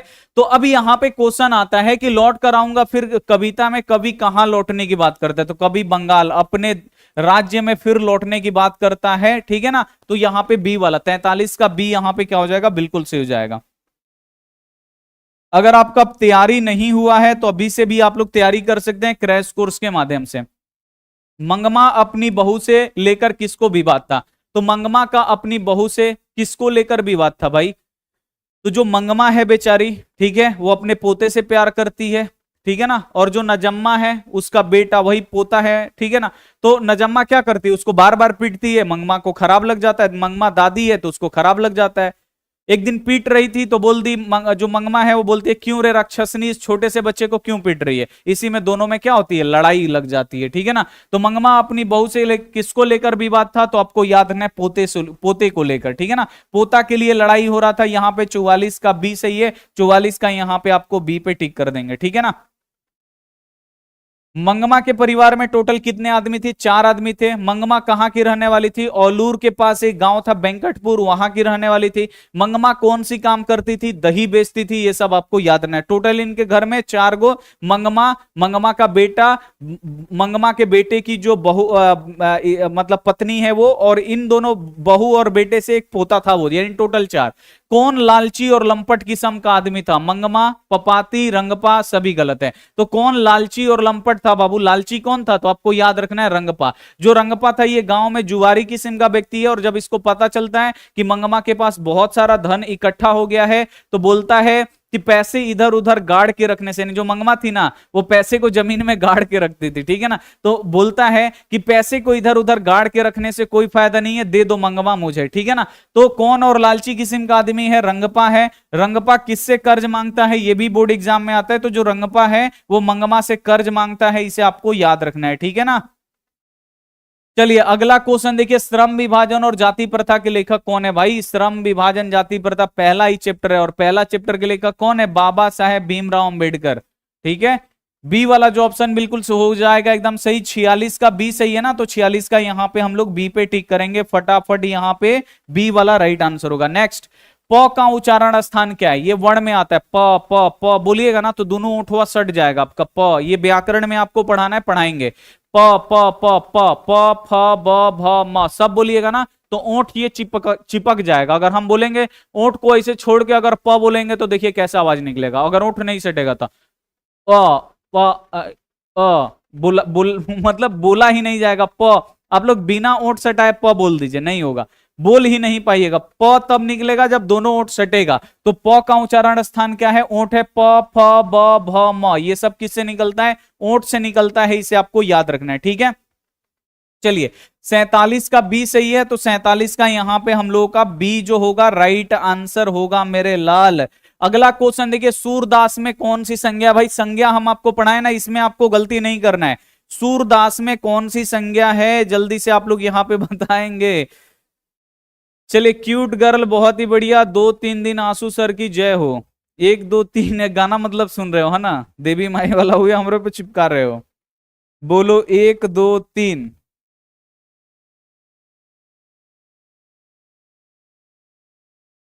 आइए ना आज क्लास में, पढ़ाई ठोक देंगे आपके कपार में। एक बच्चा ही अर्थ दिया, उसको पीठ पे लिखवाना है, ठीक है। व्यक्तिवाचक बहुत ही बड़ी, इसमें बोल रहा है सूरदास। सूरदास बाबू क्या है? व्यक्ति का नाम है ना, सूरदास क्या है? नाम है। नाम किस में जाएगा भाई? व्यक्तिवाचक में। 48 का ए सही है ना, 48 का यहाँ पे ए पे टिक करेंगे भाई, 48 का ए अपना गोल मटोल। अगला देखिए, रोन नदी कहाँ है? भाई रोन नदी दक्षिण फ्रांस में है ना, ये रिपीट हो गया, कोई दिक्कत नहीं है। 49 का ए है, 49 का ए पे टिक करेंगे। रोन नदी कहाँ है? तो फ्रांस में, दक्षिण फ्रांस में। अगला क्वेश्चन देखिए, भीमराव अंबेडकर अपना प्रेरणा स्रोत किसे मानते हैं? यानी भीमराव अंबेडकर जो हैं ये प्रेरणा किन व्यक्तियों से लेते हैं, किनको अपना आदर्श मानते हैं? तो तीनों नाम आपको याद रखना है। भगवान बुद्ध को आदर्श मानते हैं, कबीर दास को अपना आदर्श मानते हैं, ज्योतिबा फूले को अपना आदर्श मानते हैं, यानी इनमें से सभी को अपना आदर्श मानते हैं। डी वाला जो ऑप्शन होगा बिल्कुल सही जाएगा, 50 का डी सही है। 50 के आप लोग डी पे टिक करिएगा। नाम आपको याद रखना है, बोर्ड एग्जाम में पूछ देता है कि इसमें से कौन यहाँ पे, इसमें से कौन यहाँ पे भीमराव अंबेडकर के प्रेरणा स्रोत व्यक्ति हैं? तो कोई एगो नाम देगा, 3 को गलत देगा, कोई एगो दे देगा। तो तीनों नाम आपको याद रखना है, भगवान बुद्ध, कबीर दास, ज्योतिबा फूले, ये आपको याद रखना है, ठीक है। नेक्स्ट जो क्वेश्चन है, निर्लज अपराधी किसे कहा गया? देखिए अभी हम आपको बताए थे निर्लज अपराधी, जिसको हम लोग बार बार काटते हैं, बार बार बढ़ जाता है। तो निर्लज अपराधी किसे कहा गया है? तो आपको याद रखना नाखून को, क्योंकि नाखून हम लोग काटते हैं और वो बार बार बढ़ जाता है। 51 का क्या सही है? ए सही है। 51 का यहाँ पे ए जो होगा हम लोग का 100% राइट आंसर हो जाएगा, ठीक है। चलिए आगे हम लोग बढ़ते हैं। भारत में जाति प्रथा का मुख्य कारण क्या है? तो भारत में जाति प्रथा का मुख्य कारण क्या है? तो आपको याद रखना है बेरोजगारी। ये बोर्ड एग्जाम में आता है, आपको याद रखना है। तो भारत में जाति प्रथा का मुख्य कारण क्या है? तो भारत में जाति प्रथा का मुख्य कारण है बेरोजगारी। 52 का सी सही है, 52 का यहाँ पे सी पे हम लोग टिक करेंगे, 52 का यहाँ पे सी जो होगा राइट आंसर। अगला क्वेश्चन है, सच्चा भारत कहाँ बसता है? ये मैक्स मूलर बोलते हैं कि जो सच्चा भारत है दिल्ली, कलकत्ता, मुंबई जैसे शहरों में नहीं बसता है। सच्चा भारत अगर आपको देखना है तो भारत के गांव में जाना पड़ेगा, ग्रामीण भारत में जाना पड़ेगा, ठीक है ना, जहां पे गांव भारत का बसा हुआ है, ठीक है। तो ग्रामीण भारत या गांव में आपको यहां पे याद रखना है, ठीक है। तो 53 का यहां पे सी सही है, तो 53 का यहां पे सी पे आपका राइट आंसर हो जाएगा, ठीक है। समझ में आ रहा है? मेरा तो बोलते बोलते लग रहा है इधर जितना चिल्ला दिए कपार बम बम कर रहा है, ऊपर वाला लग रहा है निकल जाएगा, खुल के भाग जाएगा। अंबेडकर के अनुसार भाईचारे का वास्तविक रूप क्या है? अंबेडकर जी बोलते हैं ना कि समाज में भाईचारा ऐसे होना चाहिए, एकदम दूध पानी के मिश्रण की तरह होना चाहिए समाज, ठीक है। तो अंबेडकर के अनुसार भाईचारे का वास्तविक रूप क्या है? तो अंबेडकर के अनुसार भाईचारे का जो वास्तविक रूप है, दूध पानी के मिश्रण की तरह होना चाहिए। जैसे दूध में पानी मिला देते हैं तो कोई अलग नहीं कर पाता है, वैसे ही भाईचारा इतना गहरा होना चाहिए कि कोई तोड़ने वाला कितना भी टूट जाए वो भाईचारा ना टूटे, ठीक है ना। तो आपको याद रखना है 54 के बी होगा, तो यहां पे 54 के बी पे हम लोग क्या करेंगे? 100% यहां पे राइट आंसर अपना यहां पे करेंगे। नेक्स्ट जो क्वेश्चन है, किस देश में लोग बड़े बड़े नख पसंद करते थे? यानी किस देश के लोग बड़े बड़े नाखून बढ़ाते थे? इतना बड़ा बड़ा नाखून क्यों बढ़ते में गए? किस देश के लोग बड़े बड़े नाखून पसंद करते हैं? और ये बोर्ड एग्जाम में आता है। तो किस देश के लोग बड़े बड़े नाखून पसंद करते थे? तो आपको याद रखना है गौड़ देश। गौड़ देश के जो लोग थे ना, ये बड़े बड़े नाखून बढ़ाते थे, पसंद करते थे, उनको सजाते थे, संवारते थे, इसे आपको याद रखना है। तो जब भी क्वेश्चन आएगा किस देश के लोग बड़का बड़का नख, नख मतलब नाखून, बड़का बड़का नाखून पसंद करते थे, तो आपको याद रखना है गौड़ देश के लोग बड़े बड़े नाखून पसंद करते थे। अब 55 का ए सही है, तो 55 का ए पे हम क्या करेंगे? टिक करेंगे, ठीक है। समझ में आया? कोई दिक्कत? अगला क्वेश्चन है, प्राचीन मानव का प्रमुख अस्त्र शस्त्र। अस्त्र शस्त्र का मतलब होता है हथियार। यानी प्राचीन मानव, पुराने मानव लोगों का हथियार क्या था भाई? पुराने जो आदमी थे उनका हथियार क्या था? जब आदमी जंगल में रहता था तो उसका हथियार नाखूनवे था, ठीक है ना। तो प्राचीन मानव का प्रमुख अस्त्र शस्त्र क्या था? यानी हथियार क्या था? अस्त्र शस्त्र का मतलब होता है हथियार। हथियार क्या था? आपको याद रखना है नाखून। 56 का डी बी सही है, तो 56 का बी। इसीलिए बोला जाता है नाखून को पशुता की निशानी। यानी जब हम लोग अपना जीवन पशुता के रूप में व्यतीत कर रहे थे जंगलों में, तब ये बताया गया है। आपको याद रखना है कि जो नाखून है ये पशुता। लेखक का स्त्रीलिंग क्या होगा? लेखक का लेडीज फॉर्म। स्त्रीलिंग का मतलब क्या? आदमी। उसका स्त्रीलिंग क्या होता है? औरत। उसी प्रकार लेखक का स्त्रीलिंग क्या होगा? तो लेखिका। लेखक का क्या होगा बाबू? लेखिका। हीरो का क्या होता है? हीरोइन। अभिनेता का क्या होता है? अभिनेत्री। नेता का क्या होता है? नेत्री। मास्टर के क्या होता है? मास्टरनी। शिक्षक का क्या होता है? शिक्षिका। ठीक है, तो ये स्त्रीलिंग है, आपको याद रखना है। तो लेखक का क्या होगा? लेखिका। 57 का बी सही है, तो यहां पे 57 का बी हो जाएगा, ठीक है। ये दिमाग वाला क्वेश्चन है, थोड़ा सा दिमाग लगाइएगा, 100% यहां पे हो जाएगा, ठीक है। चलिए अगला क्वेश्चन है, दारिश क्या है भाई? ये भी तो आपको बताया गया है ना, दारिश क्या है? जल्दी से आप लोग बताइए भाई। सब्सक्राइब आप लोग नहीं कर रहे, लग रहा 95 2 दिन से लटका हुआ है। देखते हैं कितना सब्सक्राइबर हुआ भाई। 95 हमारा आज तक नहीं खत्म हुआ यार, ये गलत बात है। हमेशा 995 वाचिंग भी है और 995 हमारा सब्सक्राइबर भी है। अरे गलत बात है, गलत बात है मेरे भाई, गलत बात, ये सब गलत बात एकदम। सब्सक्राइब एकदम करिए, सब्सक्राइब प्लीज सब्सक्राइब। 1 मिलियन लग रहा होने में बहुत दिन लग जाएगा जी। 96 हो गया, 96 हो गया। चलिए बहुत ही बढ़िया, यहाँ पे हम आपको दिखाते हैं। जैसे बोलिए 96 हो गया बच्चा, यहाँ पे देखिए 96। और आपको यहाँ पे 4 की चाहिए। और ये सब हम काहे कर रहे हैं बाबू? तो ये सब कर रहे हैं कि जल्दी से हम लोगों का 1 मिलियन हो जाए। जल्दी से यहाँ पे 1M हम लोगों का टारगेट है ना, वो पूरा करना है। 1 मिलियन, उसके बाद आप सब्सक्राइब करिए ना करिए कोई दिक्कत नहीं, यहाँ पे 1 मिलियन होना चाहिए, ठीक है। तो जल्दी से आप लोग यहाँ पे कर दीजिए। देखिए 996 और 4 के यहाँ पे बाकी रह गया है, ठीक है। दिखाई दे रहा है? दिखाई दे रहा होगा। और आपको यहाँ पे 4 के बाबू यहाँ पे करना है, 4 के बस बढ़ा दो मेरे भाई, उसके बाद तो हो जाएगा पूरा 1 मिलियन हो जाएगा। उसके बाद कभी नहीं बोलेंगे सब्सक्राइब, क्योंकि हमारे देह में भी बेचैनी लगा हुआ है कब 1 मिलियन हो जाए, ठीक है ना। 1 मिलियन बाबू एक सपना होता है, जैसे आपका सपना है ना टॉपर बनने का, वैसे ही मेरा सपना है यहाँ पे 1 मिलियन करने का, ठीक है। चलिए तो क्वेश्चन है, दारिश क्या है बाबू? तो दारिश क्या है? पुराने सोने के सिक्के हैं, इसे आपको याद रखना है। दारिश क्या है? तो ये प्राचीन कालीन सोने के सिक्के हैं, इसे आपको याद रखना है, ठीक है। यहाँ पे ए वाला जो ऑप्शन बिल्कुल सही जाएगा। और आपको याद रखना है जो दारिश नामक सोने के सिक्के थे, ये कहाँ मिले थे? तो दारिश नामक सोने के सिक्के बनारस के पास मिले थे, ठीक है, खुदाई में। फिर क्वेश्चन आता है कि कितने दारिश नामक सोने के सिक्के मिले थे? तो ये भी आपको याद रखना है, 172 दारिश नामक सोने के सिक्के मिले थे। फिर आपसे बोर्ड एग्जाम में पूछता है कि दारिश नामक सोने के सिक्कों से भरा घड़ा किसे मिला था? तो दारिश नामक सोने के सिक्कों से भरा घड़ा किसे मिला था? तो ये आपको याद रखना है। उस समय का जो भारत का गवर्नर जनरल था, ये आपको याद रखना है, कौन था जी? 1 मिलियन हो जाएगा, नाम लीजिए एकदम। अरे गया आपका नाम उधर। गोल्ड क्वाइंस, बहुत ही बढ़िया। कौन था जनरल? तो आपको याद रखना, वारेन हेस्टिंगस। कौन था बाबू?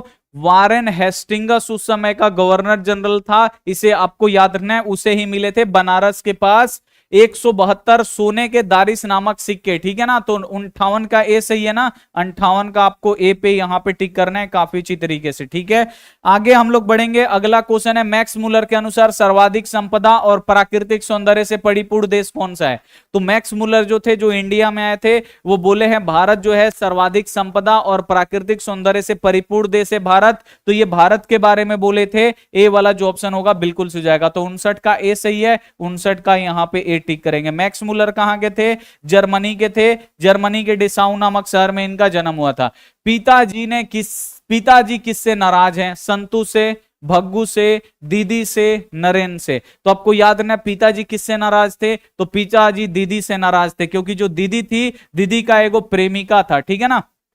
दीदी का प्रेमिका कौन था? दीदी का प्रेमी आपको याद रखना है नरेन था। जब मछली कहानी पढ़ाएंगे ना तो आपको समझ में आएगा। तो पिताजी किससे नाराज थे? तो पिताजी दीदी से नाराज थे, आपको याद रखना है, ठीक है ना। नाराजगी क्या है वो जब आप लोग पढ़िएगा तब आपको समझ में आएगा। तो यहां पर देखिए 60 का कौन सा ऑप्शन सही होगा? सी। तो 60 का यहां पे सी वाला जो ऑप्शन होगा बिल्कुल एकदम 100% राइट हो जाएगा। अगला जो क्वेश्चन है, हिरोशिमा कहां पे है भाई? चीन में है, जर्मनी में है, नेपाल में है, जापान में? हिरोशिमा जिसपे परमाणु बम गिराया गया, हिरोशिमा कहां पे है? तो आपको याद रखना है ये जापान में है जी। कहां है? जापान में। तो यहां पे 61 का डी है ना, तो 61 का डी वाला जो आपका ऑप्शन होगा 100% आपका राइट आंसर हो जाएगा, ठीक है। गिरधर लाल सेन साहब की फैक्ट्री में क्या था? गिरधर लाल कौन है? सबसे पहले जानिए। जो मदन है, मदन के पिताजी का नाम क्या है? गिरधर लाल। गिरधर लाल सेन साहब की फैक्ट्री में काम करते थे, और कौन सा काम करते थे? किरानी का काम करते थे। किरानी का मतलब क्या हुआ? पैसे का हर हिसाब रखने वाला, ठीक है ना, वो किरानी का काम करते थे। तो गिरधर लाल मदन के पिताजी थे। ऐसे ही पूछ सकता है मदन के पिता का नाम क्या है? गिरधर लाल।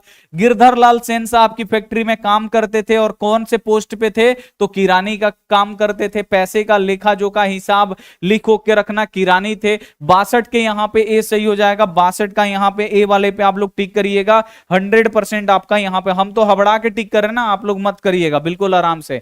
विशाल भारत में किसका खान है? तो विशाल भारत में बोलते हैं मैक्स मुलर की, इस विशाल भारत में प्राकृतिक सुषमा का खान है। तो आपको याद रखना है प्राकृतिक सुषमा, ठीक है। तो यहां पे 63 का जो सी ऑप्शन है बिल्कुल राइट हो जाएगा। अगला क्वेश्चन है, मदन भाई किसका बेटा? अभी हम आपको जस्ट बताएं मदन किसका बेटा है। तो मदन जो है ये गिरधर लाल का बेटा है। गिरधर लाल किसके फैक्ट्री में काम करते थे? सेन साहब के। सेन साहब की फैक्ट्री में ये क्या थे? किरानी थे।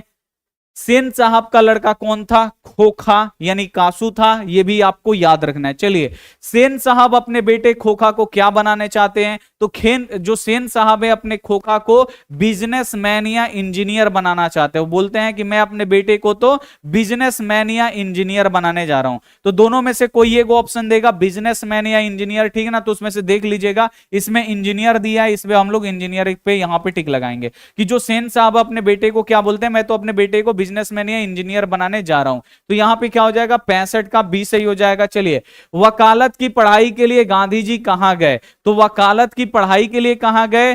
केस लड़ने के लिए कहां गए? तो इसमें बच्चों को बहुत ज्यादा कंफ्यूजन रहता है। तो जब हम आपको पढ़ाएंगे तो आपको काफी 60 बच्चा एक बोल रहे क्या हो गया जी 60 में?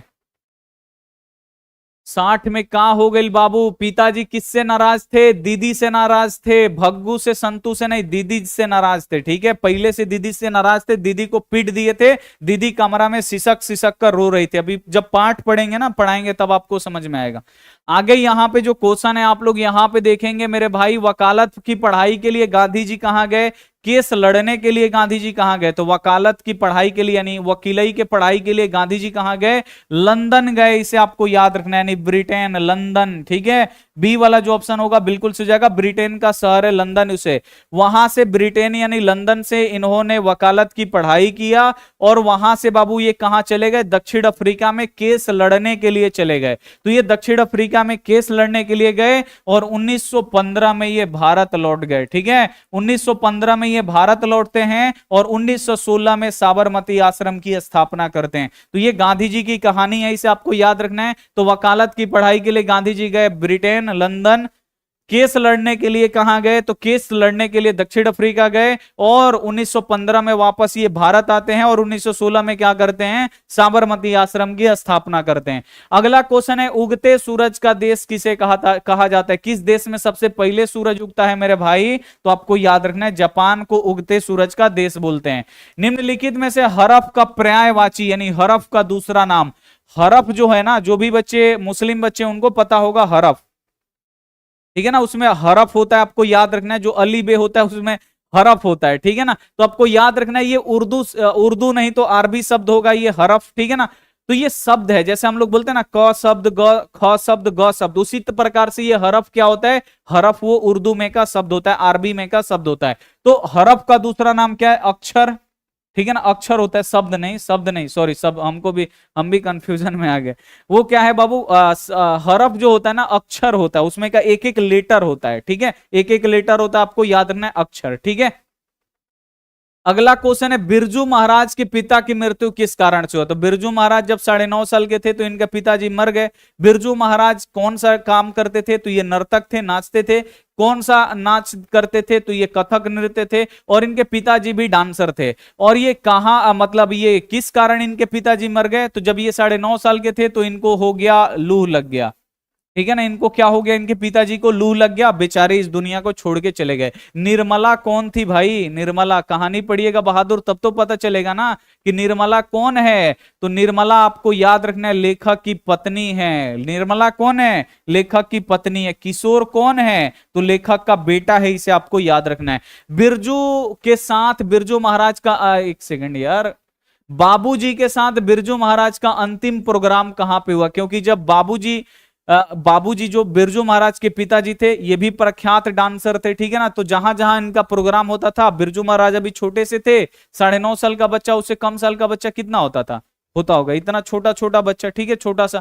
इस छोटे से बच्चे को ले जाते थे जहां भी प्रोग्राम होता था। पहले ये बिरजू महाराज अपना डांस दिखाते थे, तब इनके पिताजी डांस दिखाते थे, ठीक है ना। तो बाबूजी के साथ बिरजू महाराज का अंतिम प्रोग्राम यानी डांस का अंतिम प्रोग्राम कहां पे हुआ? इसके बाद इनके पिताजी मर गए। तो आपको याद रखना है, इनका हुआ था, आपको याद रखना है कहां? मैनपुरी। कहां पे हुआ था? आपको याद रखना है, बाबूजी के साथ बिरजू महाराज का अंतिम प्रोग्राम कहां पे हुआ था? मैनपुरी में, मणिपुरी नहीं यार, मैनपुरी। रुपेश यादव बाबू, मणिपुरी नहीं, मैनपुरी।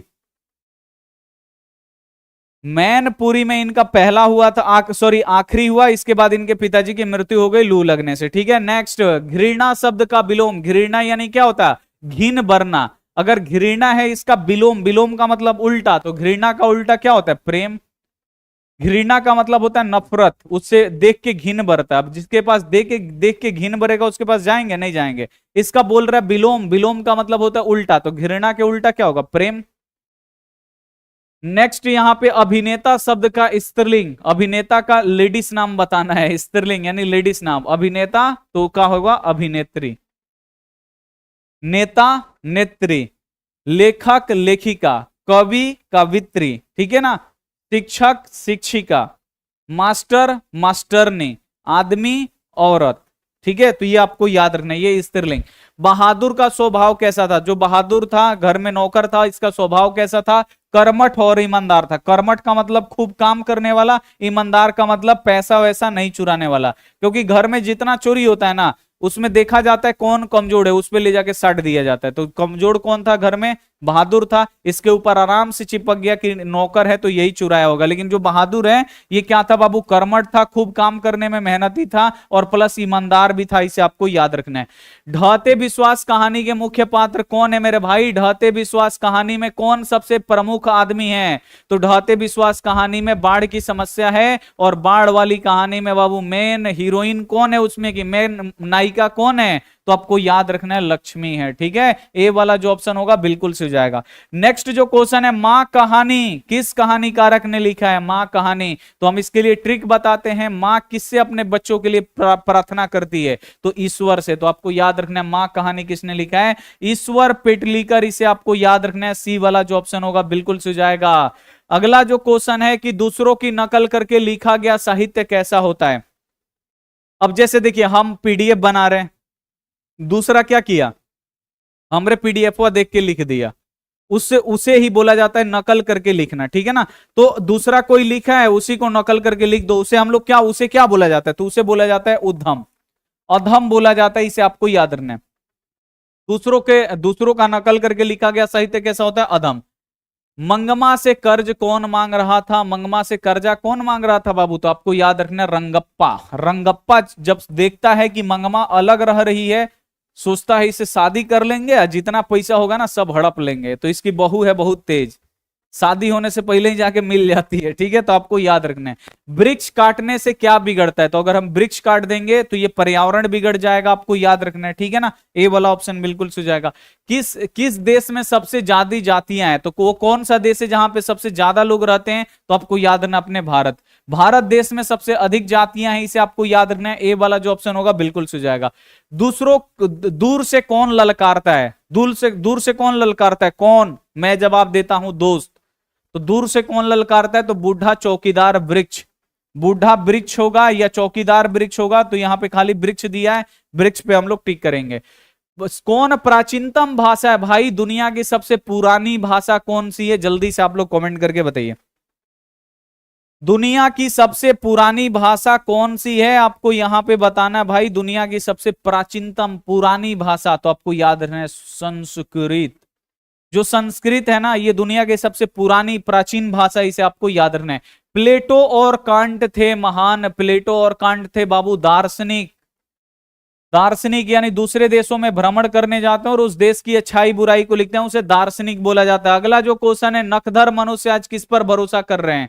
यानी जो पहले मनुष्य अपनी नाखून पे भरोसा करते थे, नाखून बढ़ाते थे, जो आते थे, जो मतलब विरोधी आते थे, जैसे शेर, बाघ, कुत्ता, सियार जो आके हमला कर रहा है तो उसको मारने के लिए नाखून का इस्तेमाल करते थे। अब वही आज जो नखधर मनुष्य है, जिसका नाखून पे पहले भरोसा करता था, वही नखधर मनुष्य आज किस पर भरोसा कर रहा है? तो आपको याद रखना है एटम बम पे। आज वो क्या बना लिया है? एटम बम बना लिया है। अब वो नखधर मनुष्य आज एटम बम पे भरोसा कर रहा है। ठीक है, नेक्स्ट जो क्वेश्चन है, शेखर, जिसके शेखर पे चंद्र हो उसे क्या बोलते हैं? तो ये अनेक शब्दों का एक शब्द होता है, तो जिसके शिखर पे चंद्र हो उसे चंद्रशेखर बोलते हैं,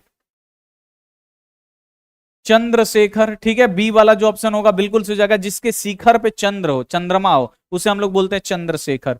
अगला, वाणी कब 20 के समान हो जाता है? यानी जो बोली है हमारा कब 20 यानी जहर के समान हो जाएगा? तो राम नाम अगर नहीं लेंगे, उसके बिना अगर हम बोलते हैं तो जो हमारा वाणी है 20 के समान हो जाएगा। ठीक है, ये कौन कहते हैं? गुरु नानक जी बोलते हैं। शंभू महाराज बिरजू महाराज के कौन थे? तो शंभू महाराज जो थे बिरजू महाराज के चाचा जी थे, इसे आपको याद रखना है। चाचा जी, जब इनके पिताजी मर गए ना तो चाचा जी इनका बहुत साथ दिए, इसे आपको याद रखना है। हर वर्ष अभिन्यो में कब रंग समारोह होता था? तो ये अभिन्यो जब पाठ हम आपको पढ़ाएंगे ना तो काफी अच्छी तरीके से समझ में आएगा। हर वर्ष अभिन्यो में कब रंग समारोह होता था? तो गर्मी के दिनों में। ठीक है ना, गर्मी में क्या होता था बाबू? रंग समारोह होता था।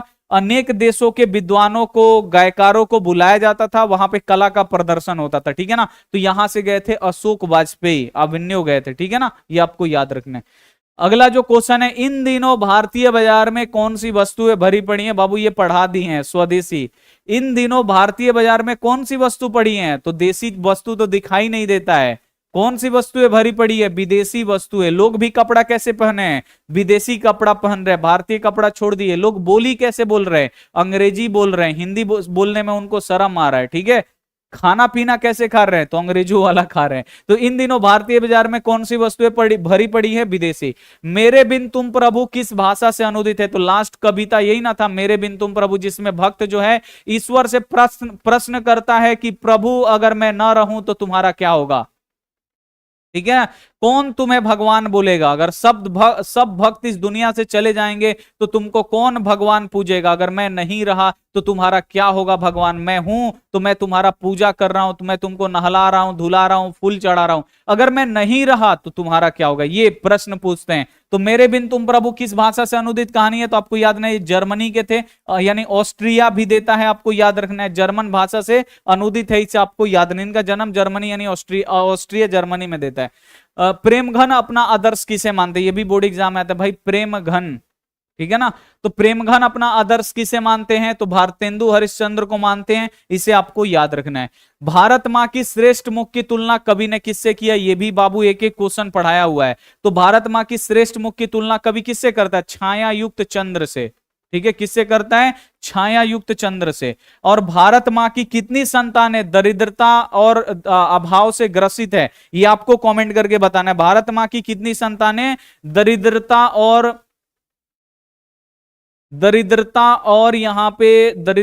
अभाव से ग्रस्त है, भारत मां की कितनी संतानें, 30 कोटि, 30 कोटि यानी 30 करोड़।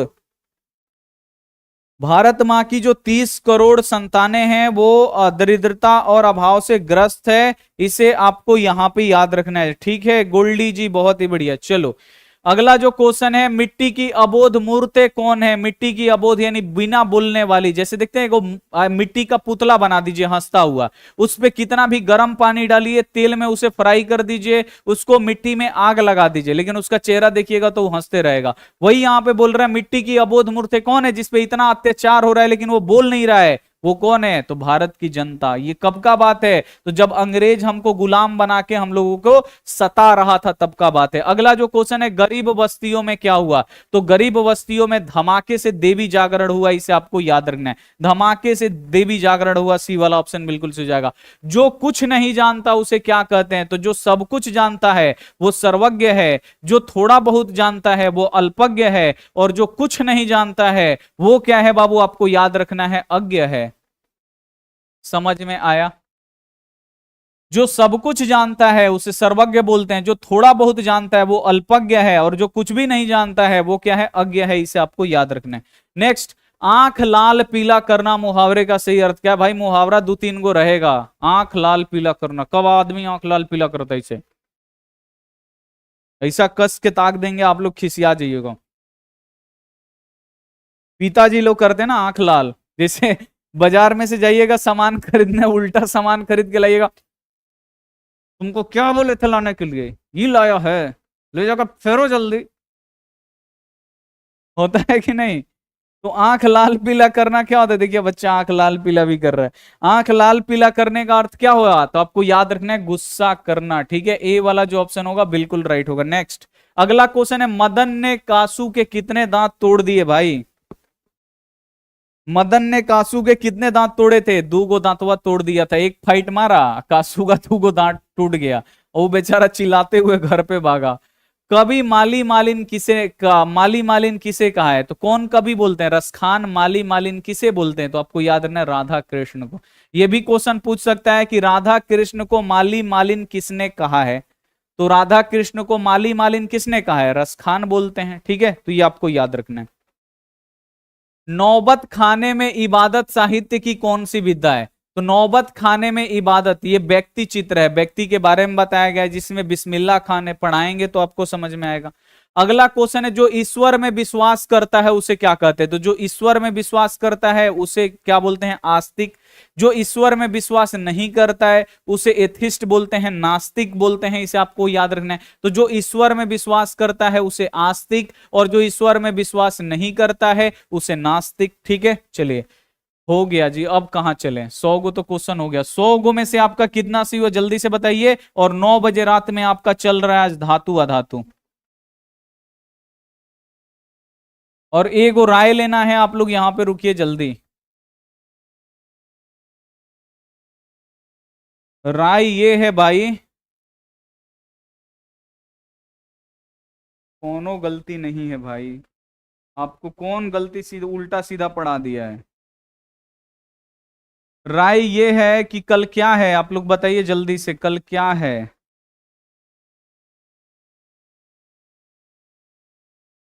कल क्या है जी?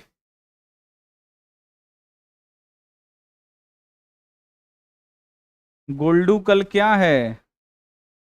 श्वेता प्रिया ज्योतिष विशाल ज्योति बहुत ही बढ़िया पवन।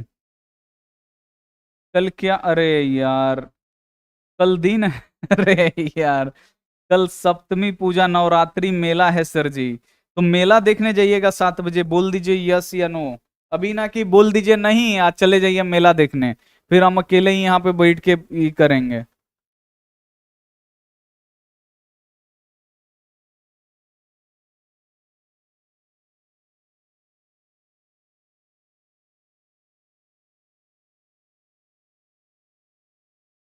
कल सप्तमी है सर जी, बिल्कुल।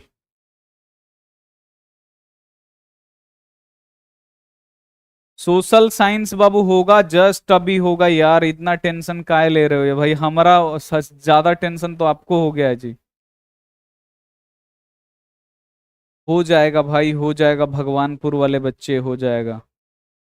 तन्मय भाई कहाँ रह रहे हैं जी, आपका तो कमेंट देखना मतलब ईद के चांद हो गए हैं आप तो।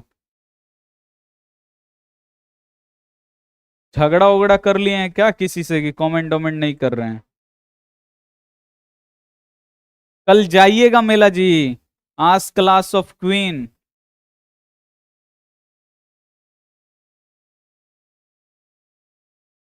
हाँ तो छोड़ देंगे फिर शाम को,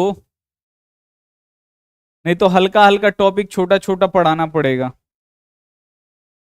अभी 9 बजे बाबू होगा, 1 घंटा बाद धातु अधातु पढ़ाएंगे, उसका पार्ट 2 बाकी है ना, उसको कराना है। उसके बाद पार्ट 3 भी होगा। पीडीएफ अपडेट हो रहा है ऐप पे। जो भी बच्चे क्रैश कोर्स खरीदे हैं, देखिए, तो आप लोग जो भी बच्चे पहले से हैं ना, वो लोग आप लोग लॉग इन कर लो अपना, जो पहले ऐप पे खरीदे थे ना जिस नंबर से, उस नंबर को डालिए, पासवर्ड डालिएगा 1 2 3 4 5। और जो बच्चे नहीं किए हैं, आपको खरीदना पड़ेगा। ऐप कहां से मिलेगा अभी बता देते हैं। आप लोग जैसे ही पैड, यहां पे एक ऑप्शन है आपको याद ना, पैड कोर्स, पैड कोर्स पे क्लिक करिएगा, यहां पे आपको क्रैश कोर्स दिखाएगा, यहां पे लिखा रहेगा व्यू। ठीक है, तो यहां पे जो व्यू लिखा रहेगा ना, इस पे आपको टिक क्लिक करना है, तो आपको ऐसे ऑप्शन आएगा, यहां पे लिखा रहेगा नो लाइव और अपकमिंग क्लासेस। यहां पे लाइव लिखा रहेगा, लाइव वाला, यहां पे कंटेंट लिखा रहेगा। ठीक है ना, यहाँ पे टेलीग्राम लिखा है, कंटेंट पे क्लिक करिएगा ना तो आपको पीडीएफ मिलेगा। पीडीएफ को आप लोगों को डाउनलोड नहीं करना है, डाउनलोड करिएगा तो आपके फोन में रहेगा, उसको एक्सपोर्ट करना है। क्या करना है? एक्सपोर्ट। मोबाइल में लेना है ना, अंदर बाहर निकालना है ऐप से, तो उसको एक्सपोर्ट करना पड़ेगा। डाउनलोड करिएगा तो मोबाइल में रह जाएगा, अगर जीरोक्स निकलवाना है तो एक्सपोर्ट करिएगा उसको। ठीक है, क्रैश कोर्स बाबू चल रहा है, ठीक है, क्रैश कोर्स आप लोग ले लो। ठीक है, कैसे लेना है क्रैश कोर्स? तो आपको देखिए बिल्कुल ध्यान से, आपको जाना है क्रोम पे, चाहे प्ले स्टोर पे आज क्लास लिख दीजिए और डाउनलोड करिए। तो बाबू रेटिंग वेटिंग जरूर दीजिए, मजा आता है। यहाँ पे आप लोग लिख दीजिए गूगल में आज क्लास यहाँ पे लिख दिए ना। चलिए, ये हो गया आपका आज क्लास, यहाँ पे इस पे आपको क्लिक करना है, क्लिक कर दिए, ये आया अपना यहाँ पे ऐप डाउनलोड आया ना, इस पे आपको खटाक से क्लिक करना है। खटाक से क्लिक करिएगा, देखिए 588 बच्चा रिव्यू दिया है, देखिए 4.9, 5 रेटिंग आपको देना है। इंस्टॉल आपको करना है, ये वाला ऐप है प्ले स्टोर पे, देखिए ये फोटो वाला ऐप कौन सा है, इसको डाउनलोड करिए, रजिस्टर करिए। जिनको भी क्रैश कोर्स करना है, दुर्गा पूजा के बाद एकदम धड़ाधड़ क्रैश कोर्स, अंतिम मौका है तैयारी का। ठीक है, अगर जिसको रिवीजन भी करना है ना, तो आप लोग वो ले लो। ठीक है, उस पे आपका क्या होगा, धड़ाधड़ क्लासेस चलेंगी, और धड़ाधड़ 2 आदमी हैं हम लोग पढ़ाने वाले, एक इंग्लिश वाले सर, एगो हम। ठीक है, तो धड़ाधड़ सब क्लासेस चलेगा और आपको पढ़ा के 4 महीना में तंदुरुस्त कर दिया जाएगा। ठीक है ना, पीडीएफ नोट्स के साथ। अब इससे कम दाम में कुछ नहीं होगा। लोग पीडीएफ, पहले हम ही लोग पीडीएफ 499 में बेचते थे, वही पीडीएफ कोर्स प्लस क्लासेस सब आपका 199 में मिल रहा है। जल्दी से ले लो, मौका का फायदा उठाओ और बल्ले बल्ले करो। गुरुदेव न्यू स्टूडेंट है सत्यम, कोई बात नहीं है मेरे भाई, पढ़ाई पे ध्यान लगा दो। ठीक है, मंजीत यादव, मेला जाएंगे नहीं सर, पढ़ाई जरूरी है, पहले पढ़ाई कर लेंगे। आंसू सर आज क्लास, बहुत ही बढ़िया। कितना सब्सक्राइबर हो गया सर दिखाइए प्लीज। गौतम यादव सिवान, बहुत ही बढ़िया मेरे भाई, देख लो भाई, सब्सक्राइबर तो आप लोग घटा देते हैं जी। ई सब्सक्राइब है, देखो बढ़ रहा है, बढ़ रहा है, चला देखो। अय्या, बस बढ़ जा, और बढ़ जा भाई, और बढ़ जा, अब रुक जाएगा, बढ़ गया। जल्दी जल्दी भाई सब्सक्राइब कर लो, जल्दी जल्दी जल्दी जल्दी, अभी जाने से पहले भाई जल्दी से सब्सक्राइब कर दीजिए। अरे अनसब्सक्राइब बच्चा करने लगता है ना तो इसका रफ्तार रुक जाता है, जल्दी से हम हटा देंगे भाई, जल्दी से सब्सक्राइब कीजिए। दिखाई दे रहा है कि और बड़ा करें? देखिए बच्चा सब मिलके अनसब्सक्राइब कर रहा है, रुक गया। हाँ देखो अब हो रहा है सब्सक्राइब, जल्दी से मेरे भाई, जल्दी से, जल्दी से सब्सक्राइब करिए। नहीं करिएगा, अच्छा ठीक है, हटा लेते हैं, जाइए। लगता है लड़का सब ऊपर नीचे, उस दिन कीजिएगा ऊपर नीचे जितना मन करेगा 1 मिलियन में। जल्दी से आप लोग जो भी बच्चे सब्सक्राइब नहीं किए ना, नया बच्चा है वो लोग प्लीज सब्सक्राइब कर दीजिए, ठीक है। चलिए हम आपसे मिलते हैं अगली क्लास में, तब तक अपना ध्यान रखिए। कल मेला नहीं जाना है गुरुजी, बहुत ही बढ़िया, नहीं जाना है तो कल ना जाइए, ठीक है। पढ़ा देंगे हम आपको, लेकिन रात वाला क्लास 9 बजे वाला बंद रहेगा, क्योंकि उसमें तो क्लास होगा नहीं, ठीक है। चलिए केवल शाम को क्लास होगा, रात में 9 बजे को क्लास बंद होगा, लेकिन सुबेरे दोपहर आप लोग डेली क्लास करिएगा, ठीक है ना। ज्यादा मेला में बिजी नहीं, ठीक है। मेला कुछ लेता ही नहीं है, मेला कुछ देता नहीं है, घरवे से लेता है। ये बचपन में जब हम मेला देखने के लिए हम लोगों को पैसा नहीं मिलता था ना, तो सब लोग एक एक बात बोलता था, जितना भी हम लोग थे, मैंने पहले गरीबी था ना जी, पहले उतना पैसा वैसा कहाँ था। मेला वाला देखने के लिए 5 रुपया 10 रुपया मिलता था, हम ही लोगों को 10 रुपया मिला है मेला देखने के लिए। तो पहले होता था ना कि मेला जब हम लोग नहीं जाते थे तो वो ये शब्द बोलते थे, मेला कुछ देता नहीं है, घरवे से लेता है, यानी पैसा लेता है, कुछ देता नहीं है, ठीक है। तो ये सब होता है, ठीक है। पढ़ाई वढ़ाई करिए बढ़िया से। नीतीश एडिटर बहुत ही बढ़िया, गौतम भाई बहुत ही बढ़िया, चलिए S1 बहुत ही बढ़िया, अरुण यादव बहुत ही बढ़िया, सिराम सर मेरा नाम नहीं ले रहे हैं, रुपेश यादव, नीतीश निषाद बहुत ही बढ़िया, ललन भाई मैंने क्रैश कोर्स ले लिया गुरुजी, बहुत ही बढ़िया, आप लोग भी ले लो, ठीक है। श्वेता प्रिया बहुत ही बढ़िया, चलते हैं, चलिए मिलते हैं हम आपसे अगली क्लास में, तब तक अपना ध्यान रखिए, मन लगा के पढ़ाई करिए, टेक केयर एंड बाय। अब भी 9 बजे आइए प्लीज, धातु अधातु पढ़ने के लिए।